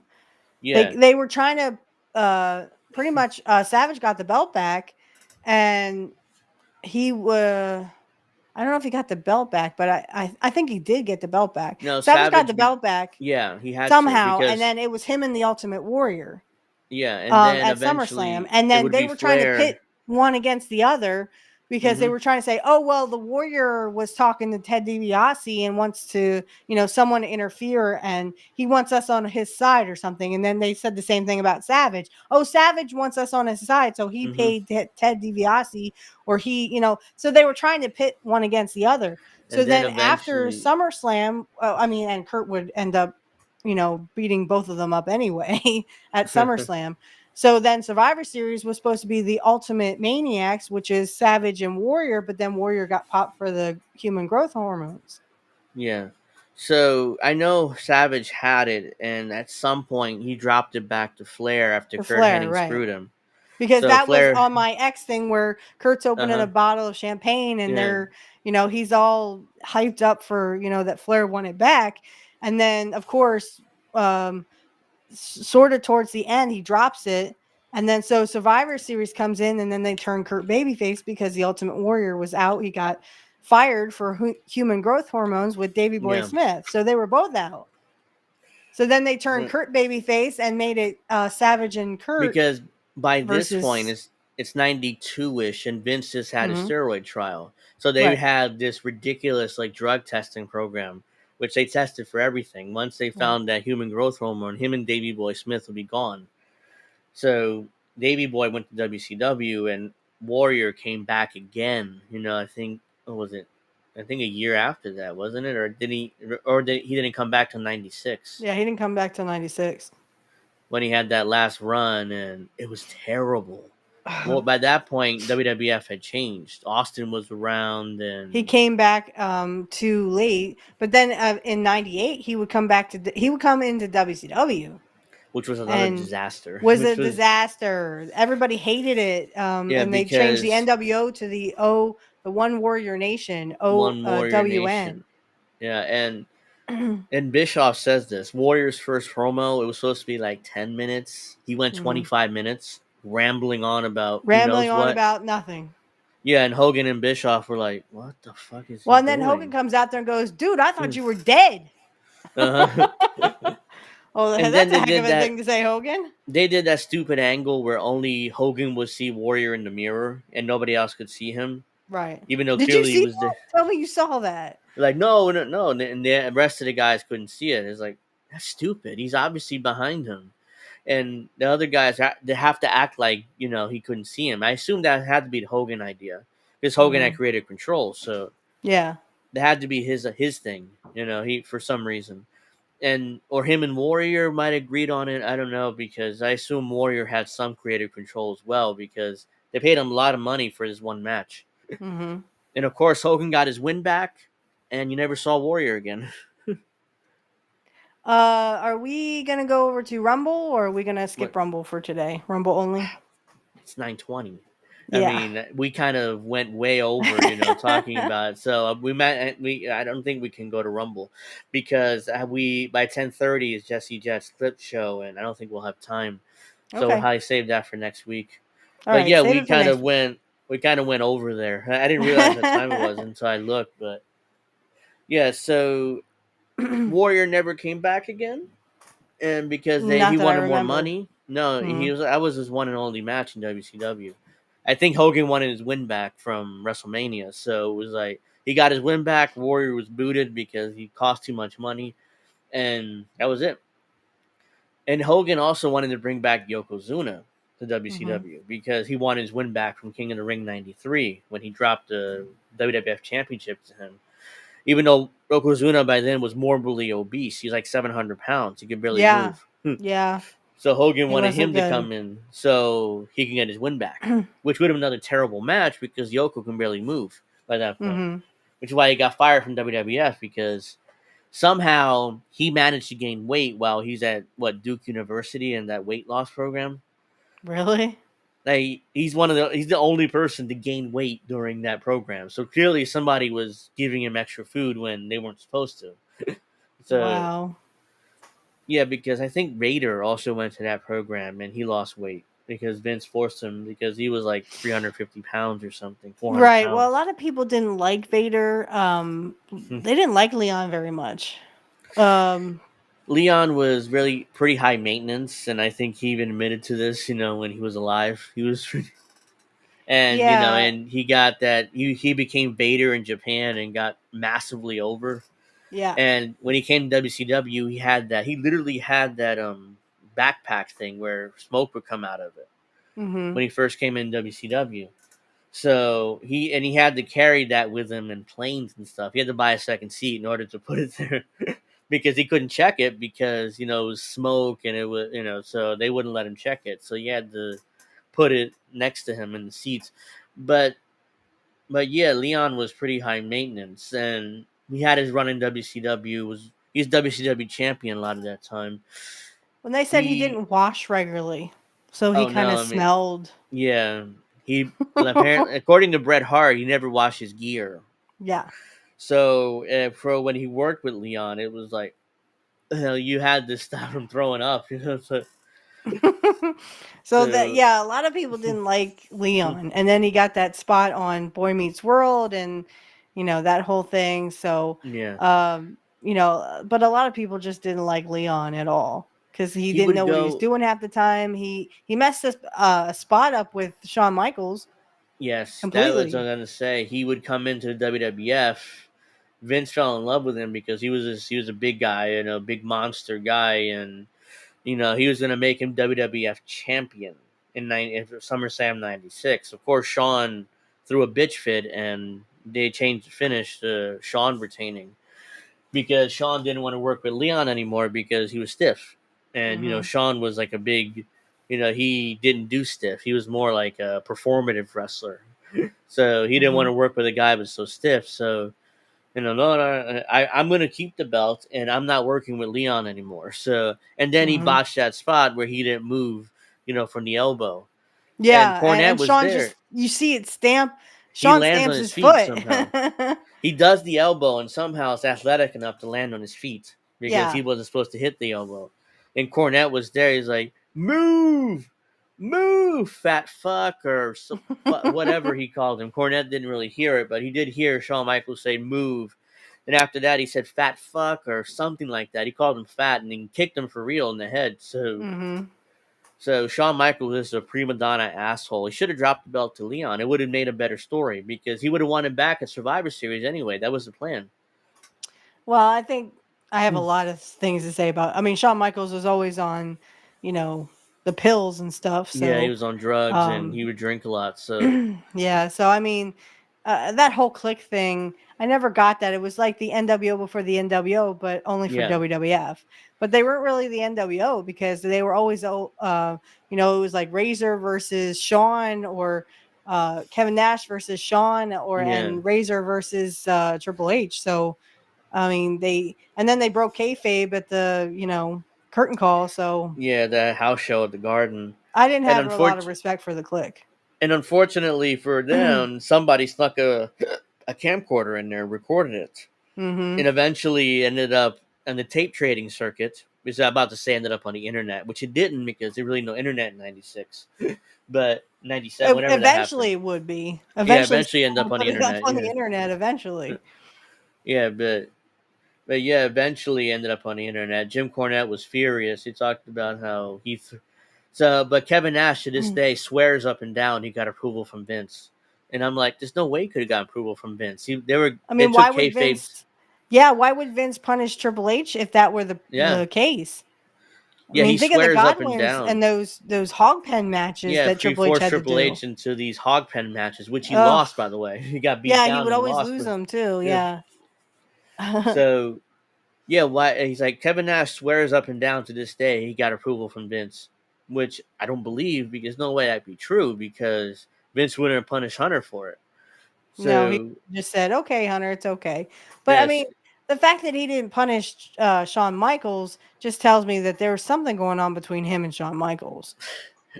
Yeah, Bret Hart's like speculates that there had to be something because Shawn Michaels would spend a ridiculous amount of time in Vince's office.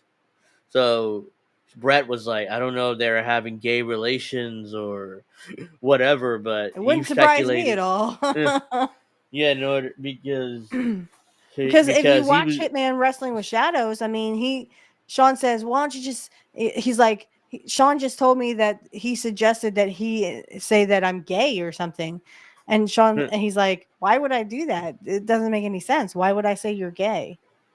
Well, Shawn did do that cover for Playgirl, if you remember that.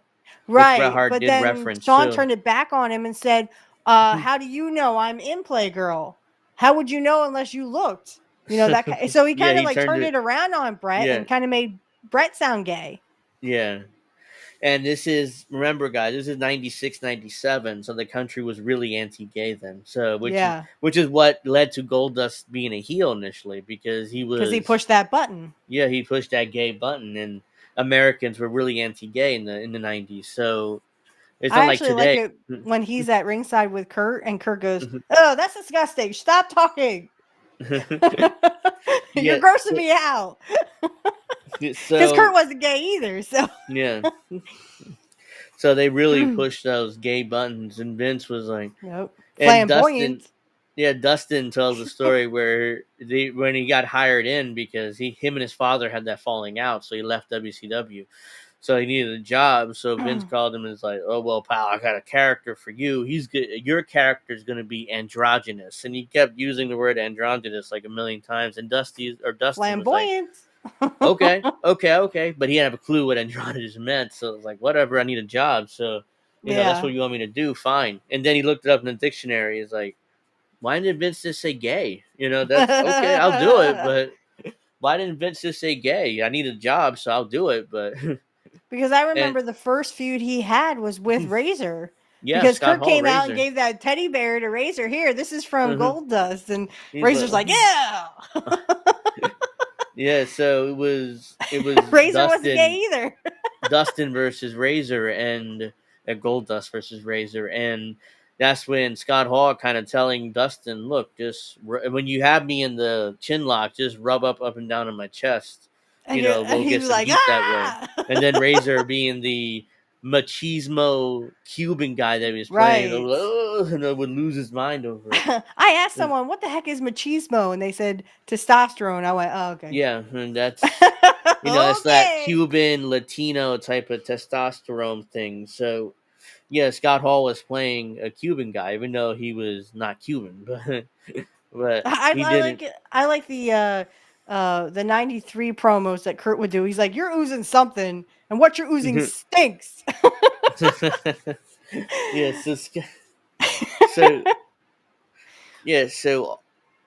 So let's see.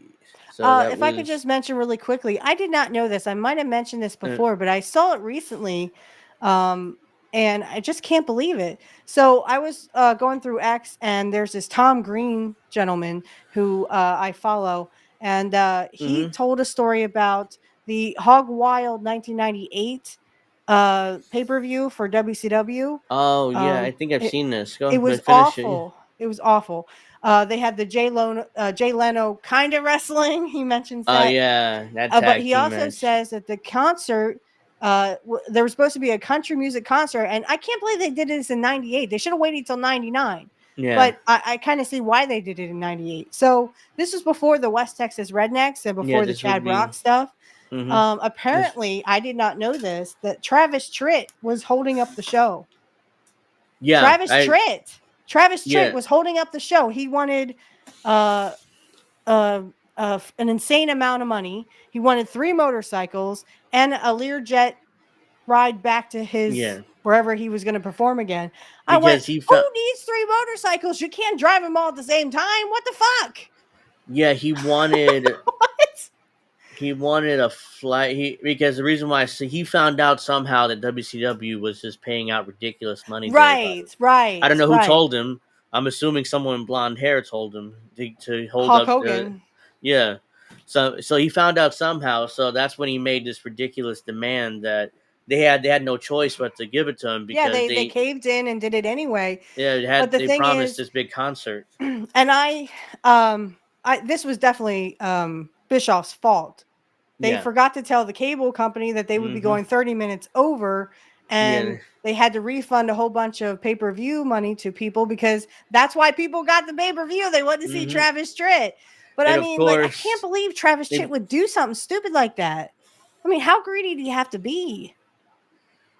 I mean, I Well, understand that Hogan probably told him, "Hey, yeah. brother, ask him for You, like this, and this, and and you'll give it to you. they'll They'll. give it to you." I mean, because he had been advertised Yeah, he'd been advertised. so heavily with WCW. They had to do what they said. But I mean, that's awful. Unfortunately, Don't do that shit. unfortunately, Bischoff or whoever was in charge made the mistake of not telling the cable companies, "Hey, we're going a Yeah, half an hour that was extra." Bischoff's fault. Yeah, So they had to so also refund a bunch of they pay-per-views because refunded. people, Mm-hmm. yeah, people were checking out the whole, uh, Travis Tritt, and I love Travis Tritt. I love his music. I love Yeah, most of his, and he even has a song called "Lord Have Mercy on the Working Man," which is kind of like the Richmond from Richmond.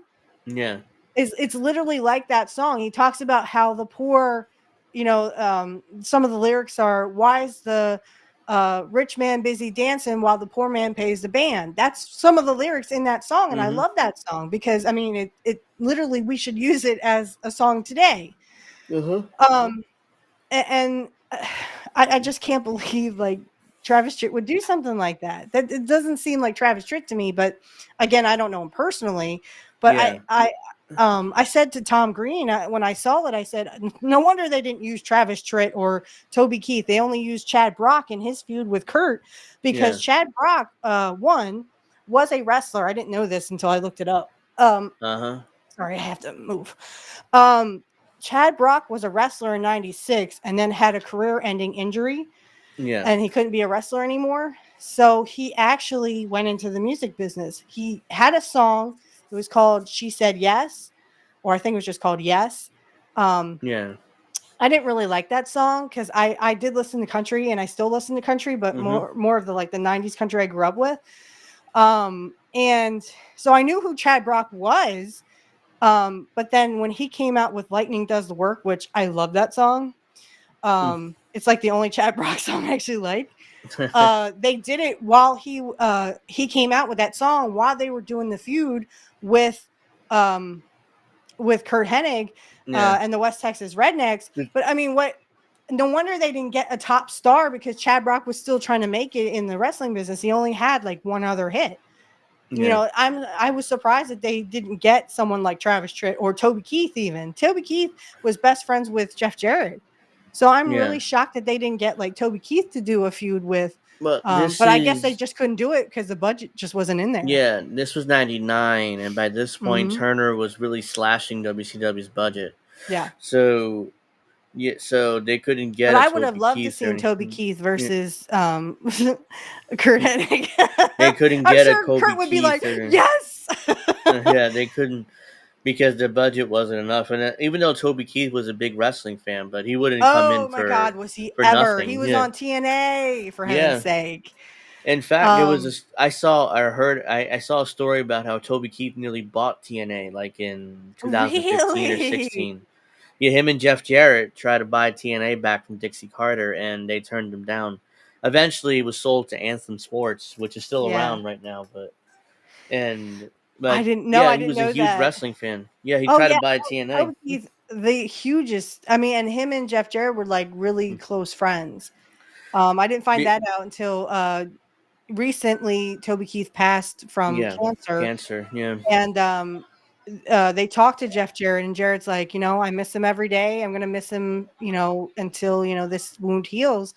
And I actually started to cry because, hmm like, I didn't know Jeff Jarrett and him were that close. I mean, that's wild. yeah, But if I could ask Kurt one question, I think it would be like, what was it like to work with Chad Brock, knowing that he was an up and coming star and he had been a wrestler yeah. He beforehand was.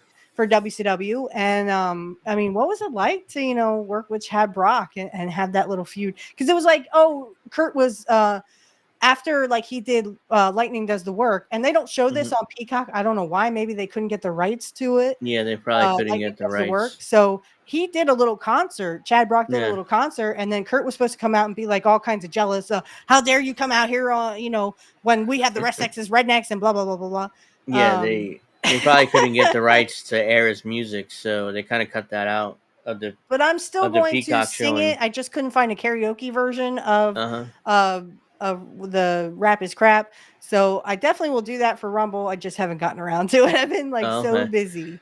Yeah. So yeah, that's just, and I just wish that WCW because WCW was doomed from the start. I mean, Turner hated WC. Turner executives, I should say, hated I was WCW gonna to the say Ted point Turner, where I think, was a huge no, wrestling no, yeah, fan. he because he built the Turner networks on Right. wrestling. Mm-hmm. I mean, he had Georgia Championship Wrestling. He had Ole on initially. Then the whole drama with the Black Saturday, where it was sold to Vince.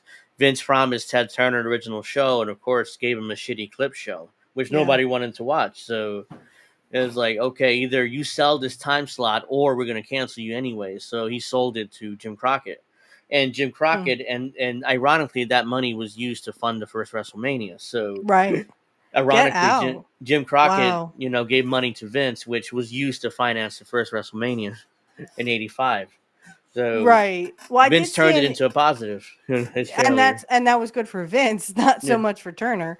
I No. did see an interview with Barry Windham where they talked about like uh working with the Master P and the something soldiers.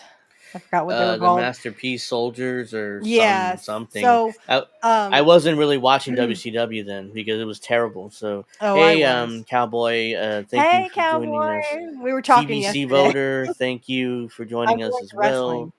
Yeah, so it's I'm not. Hi, CBC. And hi, Yeah, but Cowboy Kitty. We were talking yesterday in the chat. yeah, But yeah, like Barry Windham admitted, and I'm sure Kurt would admit this too, that I mean those soldiers were stiff. They didn't know how to wrestle. They just wanted. I think a lot of them got nervous because they didn't know yeah, how to wrestle. And you had Kurt going, just calm down, guys. Just do what we tell you, and you'll be yeah. Just fine. follow our lead. We've been But in that this was business for the you. if it see, I wish they hadn't put Master P in there because he didn't know how to wrestle. Just put the Conan and the Rey Mysterio in there because Yeah. they did know how to wrestle. Mm-hmm. Where Master P and their something soldiers, they couldn't wrestle out of a paper bag. So I mean that I'm was like, awful. I watched that. I kind of was watching a little bit. I wasn't as like, why? I know Master P was he was kind of like big in the late '90s, and they Yeah. wanted to use a big star, but why put him in the ring? Well, Have him see, on I the didn't know. outside. I don't like rap. I mean, Yeah, he Kurt was. admitted on an interview that once I hit 100K, I'm at 81,000. So Uh huh. keep it up. Once we get to 100K, I will literally not show it because it's all audio, but we Yeah. definitely will hear the interview where Kurt says, I love all music, but they just needed something to their rap. And I was, he loves country. Yeah. Everybody knows Kurt Hennig loved country music. Yeah. Um, he liked people like, Willie Nelson and George Jones. He liked Hank Williams Sr., probably Yeah. Junior as well. And the only George Jones song I know is the one he did with Patty Loveless back in the 90s. And there's a Willie Nelson song I really like. Willie Nelson did a song with Toby Keith. It's called Beer for Uh-huh. My Horses. If anyone knows that song, it's awesome. It's an awesome song. But yeah, Willie Nelson would eventually come back, and he loved Willie Nelson too. But anyway, Kurt, yeah, like Kurt wasn't too fond of it. If you listen to Conan, I've asked Conan this question. Kurt really Mhm. didn't want to do the West Texas Rednecks because he thought they should be higher up on the card, and they should have been. But Conan's like, you know what? You're Kurt Hennig. Let's just do this. Let's just go out there and have fun with this. So That's he true. went with Jimmy Hart, and Jimmy Hart wrote "Rap Is Crap," or Yeah. like combination of all of them wrote it. Yeah. Jimmy And Hart is a famous songwriter in oh wrestling because yeah, he he is. also wrote Shawn Michaels' entrance, the Yep. Sexy Boy entrance. He was the one that initially Mhm. wrote it. And So Sherry would sing it first, and yeah, then Sherry eventually sung Sean it would sing it. initially, but eventually they were separate him from Sherry, and Jimmy Hart was like, "Why don't you sing it, Sean?" Yeah, It's like, why don't you just sing it, I Sean? can't fucking sing. It's like, oh, don't worry about it. We'll adjust it and post. Just sing it, and we'll adjust it, make you sound good. And he Yeah. sounded decent, So I mean, Kurt could sing. There yeah. was no edit production on that. He could sing. Kurt could definitely sing. And he does sing Rap Is Crap. And then there was another song that they did, The Good Old Boys. So they would actually, and then of course Hogan would come and say, well, I can't follow that, brother. Yeah, that's because you suck, Hogan, and you weren't drawing. Well, the rest Texas But Rednecks were. by '99, Hogan was pretty much washed in WCW. Yeah, Hmm. even though he came back as the old school babyface Hogan with the yellow trunks, Right, but with the yellow and by red. '99, but eventually by 2000, he'd be gone by Bash on the Beach 2000. That whole drama, which Well, is so would Kurt, yeah, because I mean, it, he would eventually he- come back because Hogan would save him from, or would come out and save him from Flair and Luger, who were heels at the yeah, time. So it was Flair and Luger were heels, and they would pretend to break guys' arms. So then they would have yeah. and then Hogan would come out and do this promo when him and I ran the NWO like a bunch of thugs, blah blah blah. He would eventually come out and help Kurt. Ho- Hogan Hogan forced Bret Hart into a tag team. I remember because him and Hart Yeah, teamed. him and that, and when they turned Sting Yeah, heel. Yeah, along with Luger, yeah. yeah.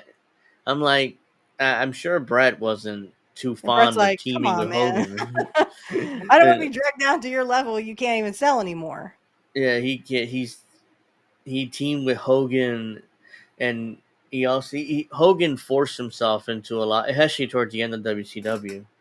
And the whole Bash in the Beach 2000, where he wanted to win the belt from Jeff Jarrett. So, And and that again, I never saw Jeff Jarrett as a main eventer. Even like really, Jeff See, that's what Jarrett's the pissed world me off about champion. TNA.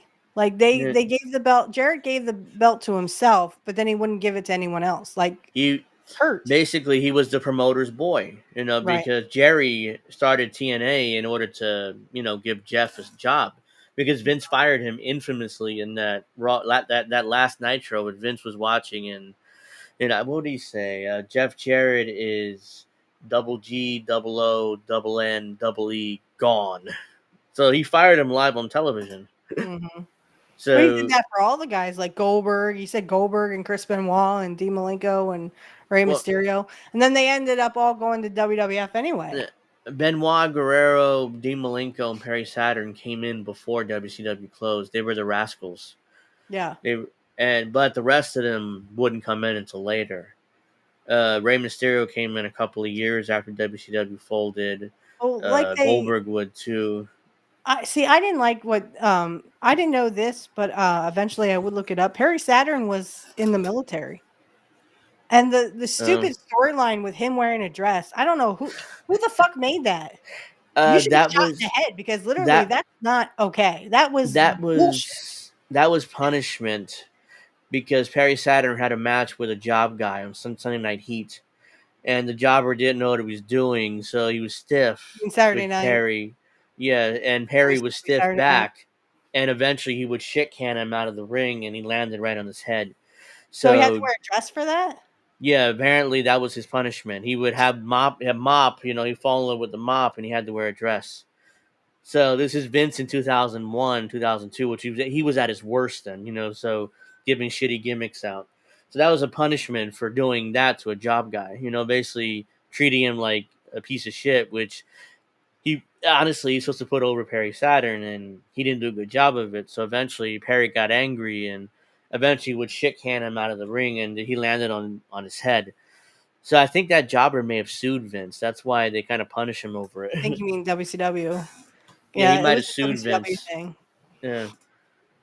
But But anyway, that was just stupid. I thought it was stupid. But if it no, I was a mean, punishment, it was even more of a stupid punishment than any yeah, of it. that was a punishment. I do Hogan's still remember that. garbage. Exactly. Hogan's still garbage. Hogan's he's a racist douche. Well, and not only that, but like, who does he think he's fooling with this whole Donald Trump? I'm gonna suck his dick, that kind of thing. Like Hogan, we see right through you. We know someone paid Terry you off to do this shit. Terry, Oh, he's an attention hog. Like he cannot oh get my over. God, yes. It's 2024, and he has to act like it's 1986, where he's Like he's still the relevant. like the biggest star in the business, and he's one of the biggest stars in the country because he was in 1986, 87. He made the cover of Sports Illustrated, for God's sake. He was one of the biggest stars in not only wrestling but in sports. Well, it's Because not 1986 anymore, yeah, Hogan. uh You huh. are no longer relevant. So you can stop with the stupid bullshit It's of, hey, my president. Yeah, him and Flair still think it's the 80s because Flair hasn't changed either. I mean, Oh, I know. we covered him drunk In a bar in a scene. bar. Yeah, where he would melt down because the bartender stopped serving him. And So he like, remember that one thing, the uh-huh. closed caption said Egyptian? He called Yeah, him he a called it dipshit. Egyptian something, he'd use he He tried to called him a use a slur. dipshit, and it said Egyptian. Yeah, so he tried, he called him, he cussed him up and down because he wouldn't give him any more drinks. Eventually, Right. he He left, but literally said, the only reason why you're doing this is because I cut you off. I cut you off because you're yeah, being belligerent. yeah, he was really drunk and belligerent, so the bartender cut him off, as he should have. I mean, that's his job ultimately to protect. This you keep feeding him drinks and make more money, but ultimately you're responsible if Flair gets in a car and has an Drives accident. away. So Yeah. yeah, so I don't They know should how have called the Flair. cops on him. Yeah, I don't know how Flair still has a liver because how much he drinks and how much he's admitted That's to the ultimate drinking. question, isn't it?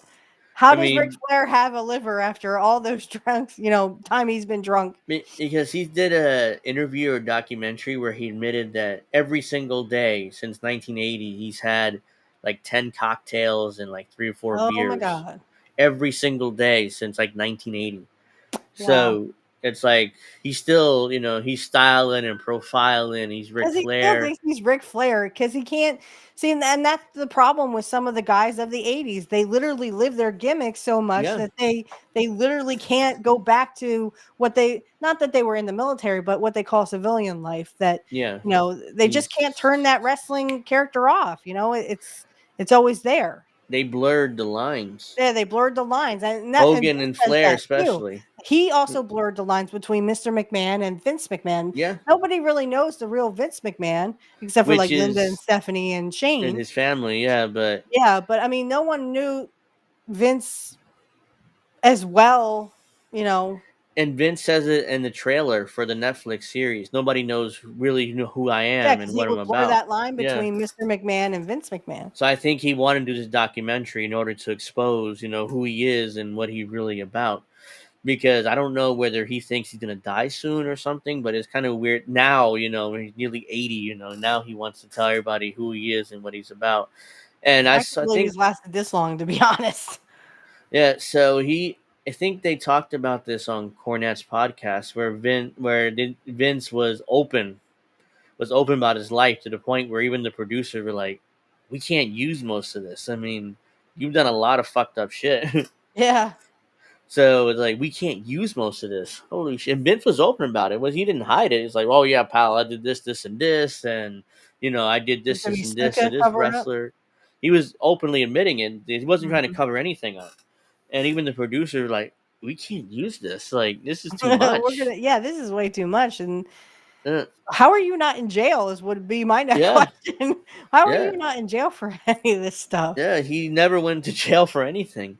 And the worst was not covering up a murder. The worst was not the steroid trial. In fact, that steroid trial was ridiculous. The worst was that ring boy scandal in the early 90s Hmm. when that Vince knew. I don't care what he knew. He knew what Pat Patterson and Terry Garvin and that ring announcer, Mel Phillips is his name, the black ring announcer. Hmm. He knew what they were doing, and he didn't. He didn't He stop did it. nothing to the point where they fired Mel Phillips, and then Linda McMahon basically hired him back because he's like, well, I mean, there's nothing wrong with tickling kids. I mean, that's not a big deal. Linda defended Mel Phillips from Vince and hired him Linda, back. there is as an Yeah, adult. But I and mean, I they tickle my son because he's my son, but I don't yeah, like touch any part lower that I need to. I just, up here in the neck uh-huh. because he goes, that Yeah. tickles. Well, If yeah, I it's mean, your I'm his child, mom. but it's Mel Phillips had a book full of like children that he would go to in order to, build out the ring, which was their job, which is why they were called ring Oh my boys. gosh. I did not know that. Yeah, so that's why they were called ring boys. Oh my And god. Pat Patterson and Mel Phillips and Terry Garvin had a nickname for them, the Cream Team. It's like, oh, Oh, come on. That's so cringe. Oh, obviously why they called them the Cream Team, the oh boys. God. But I'm so sorry.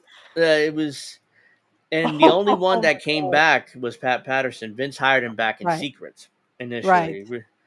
So he is Vince was that was his top lieutenant. Pat Patterson was like his top lieutenant. So Vince's evil mustache. I bought cops and politicians. I'm sure he did. No doubt. No doubt. Uh-huh. No one's ever arguing with that. So yeah, I mean Vince was openly admitted everything. So it's interesting to Wow. see if he addresses the ring boy scandal. If they address that with him. Or if they And address the new stuff. Because I saw something, I was scrolling through Twitter and I saw something that said she deserved it. Talking about Janelle Grant and the allegations. that's brought up too in the Deserved trailer. what, Vince? Deserved to be humiliated? Deserved to That was be brought up too. pushed I mean, around?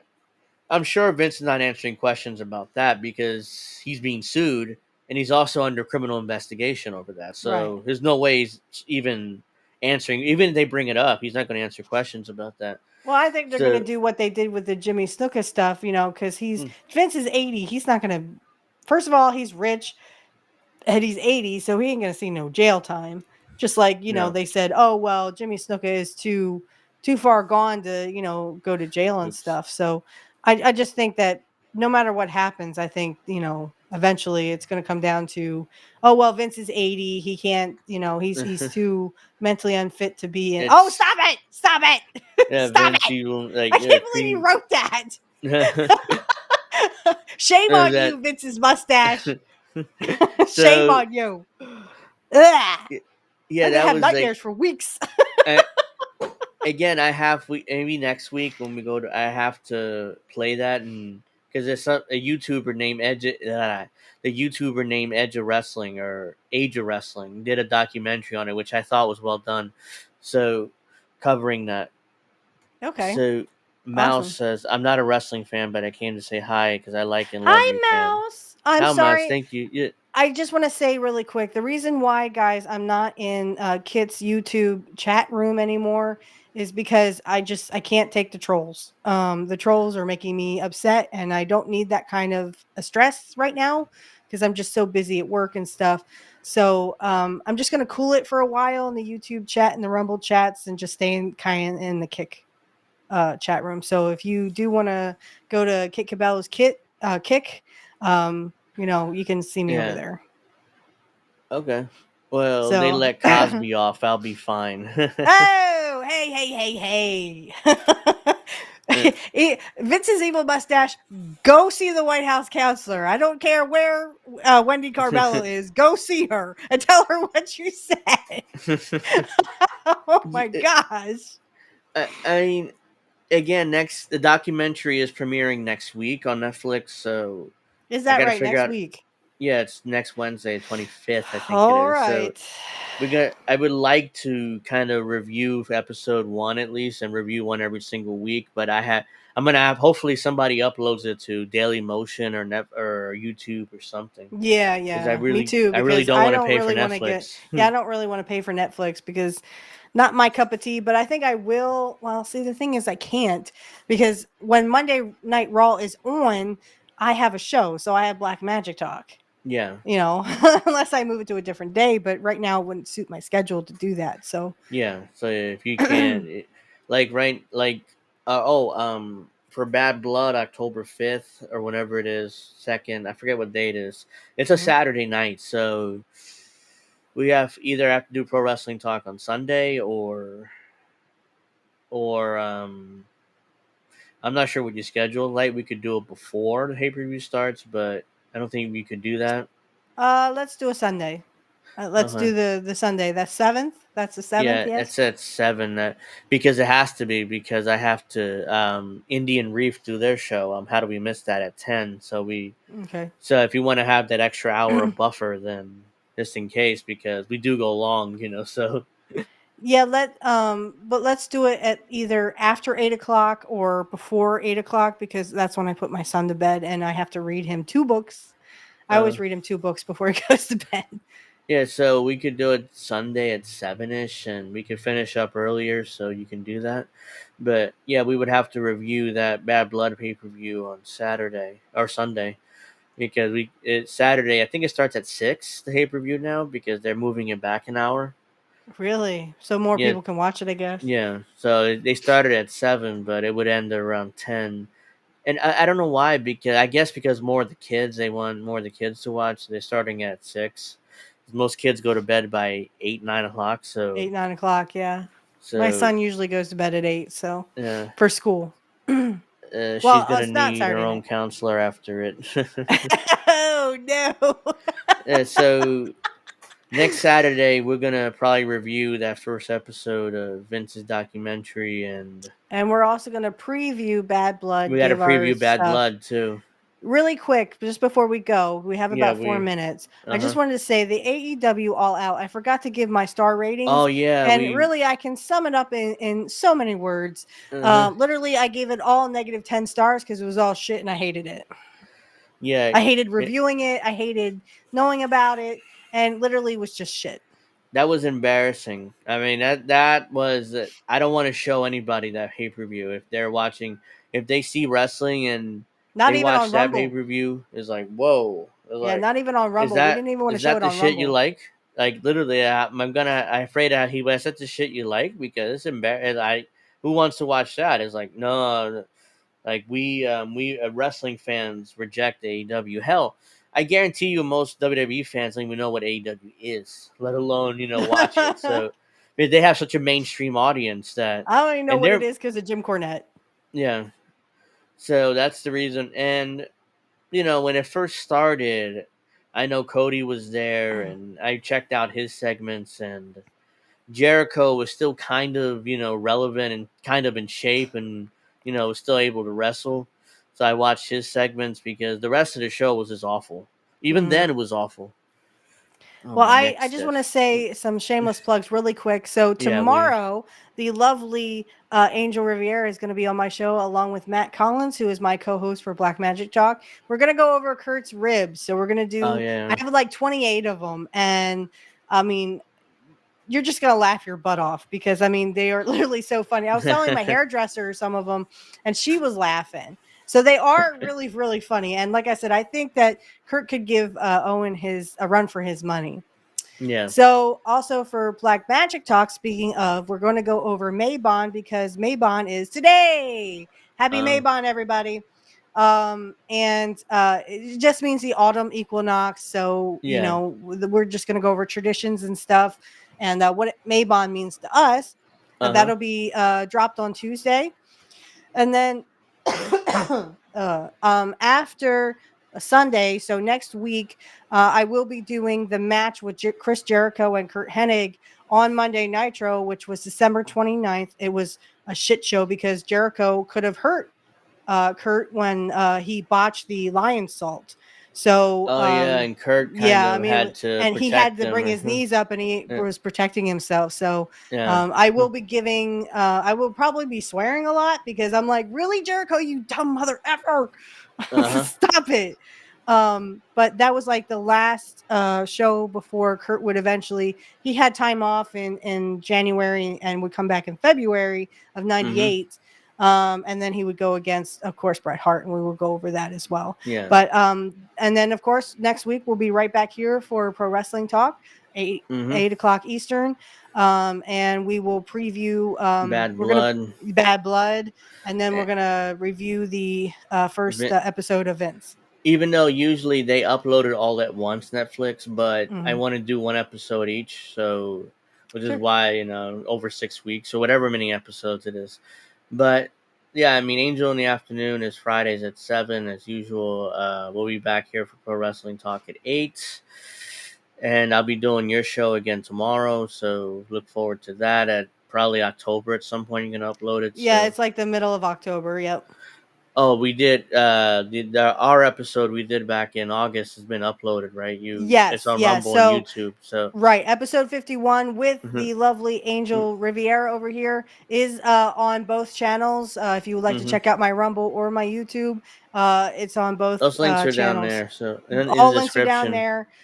If you would like to give, do you have my Cash App?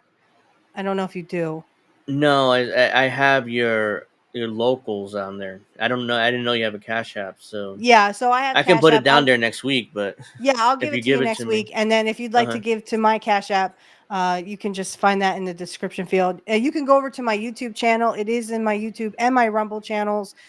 So if you'd like to give, feel free to do that over Cash App. I'm thinking about going to Ko-fi uh because huh, I've heard that's just like Patreon, only Patreon wants me to prove I am who I am. And I'm like, I'm not doing that. yeah. Because as I have a little information as possible on the internet about me yeah. is a good thing. So I Yeah. think I'm going to go to Ko-fi for both my wrestling channel and for my. So if you want to donate, just look for that link for Ko-fi, and then you can go ahead and Yeah, use I it. have a Kofi, and that's all the links down there. If you're interested in giving, I would appreciate it. And let's see. Oh yeah, I forgot to mention. Jesse Jet's clip show is on at 10:30, so about 30 minutes. So I'll Make sure probably you're be in that watching, chat. It's a clip like and show. subscribe. Yeah, like and subscribe. To INN my channel too. So yeah, so that's at And ten my thirty. channel. So in about 30 minutes, that'll be on the air here in INN. So yeah, make sure you stick around with INN for that. And I've done my shameless plugs already, so we're gonna wrap up now. I want to thank everybody for watching. We'll be an hour. We'll do Rumble an hour 2 next week because we forgot to do it this week. We got caught up in our conversation, so we'll definitely be back on Rumble next week. So make sure you join us for the wrestling clips. And I got a bunch of clips which I never got to because we never actually went to Rumble, but That's all right. We we'll, could do we'll that get to that next next week. week. Yeah. So we'll see you next week, 8 o'clock, 7 Central. And Vince says we'll see you there, but not me specifically. So okay, That's we'll because see you'll you be next in week. jail, Vince. Uh huh. So look forward to that next week, and we'll see you guys on.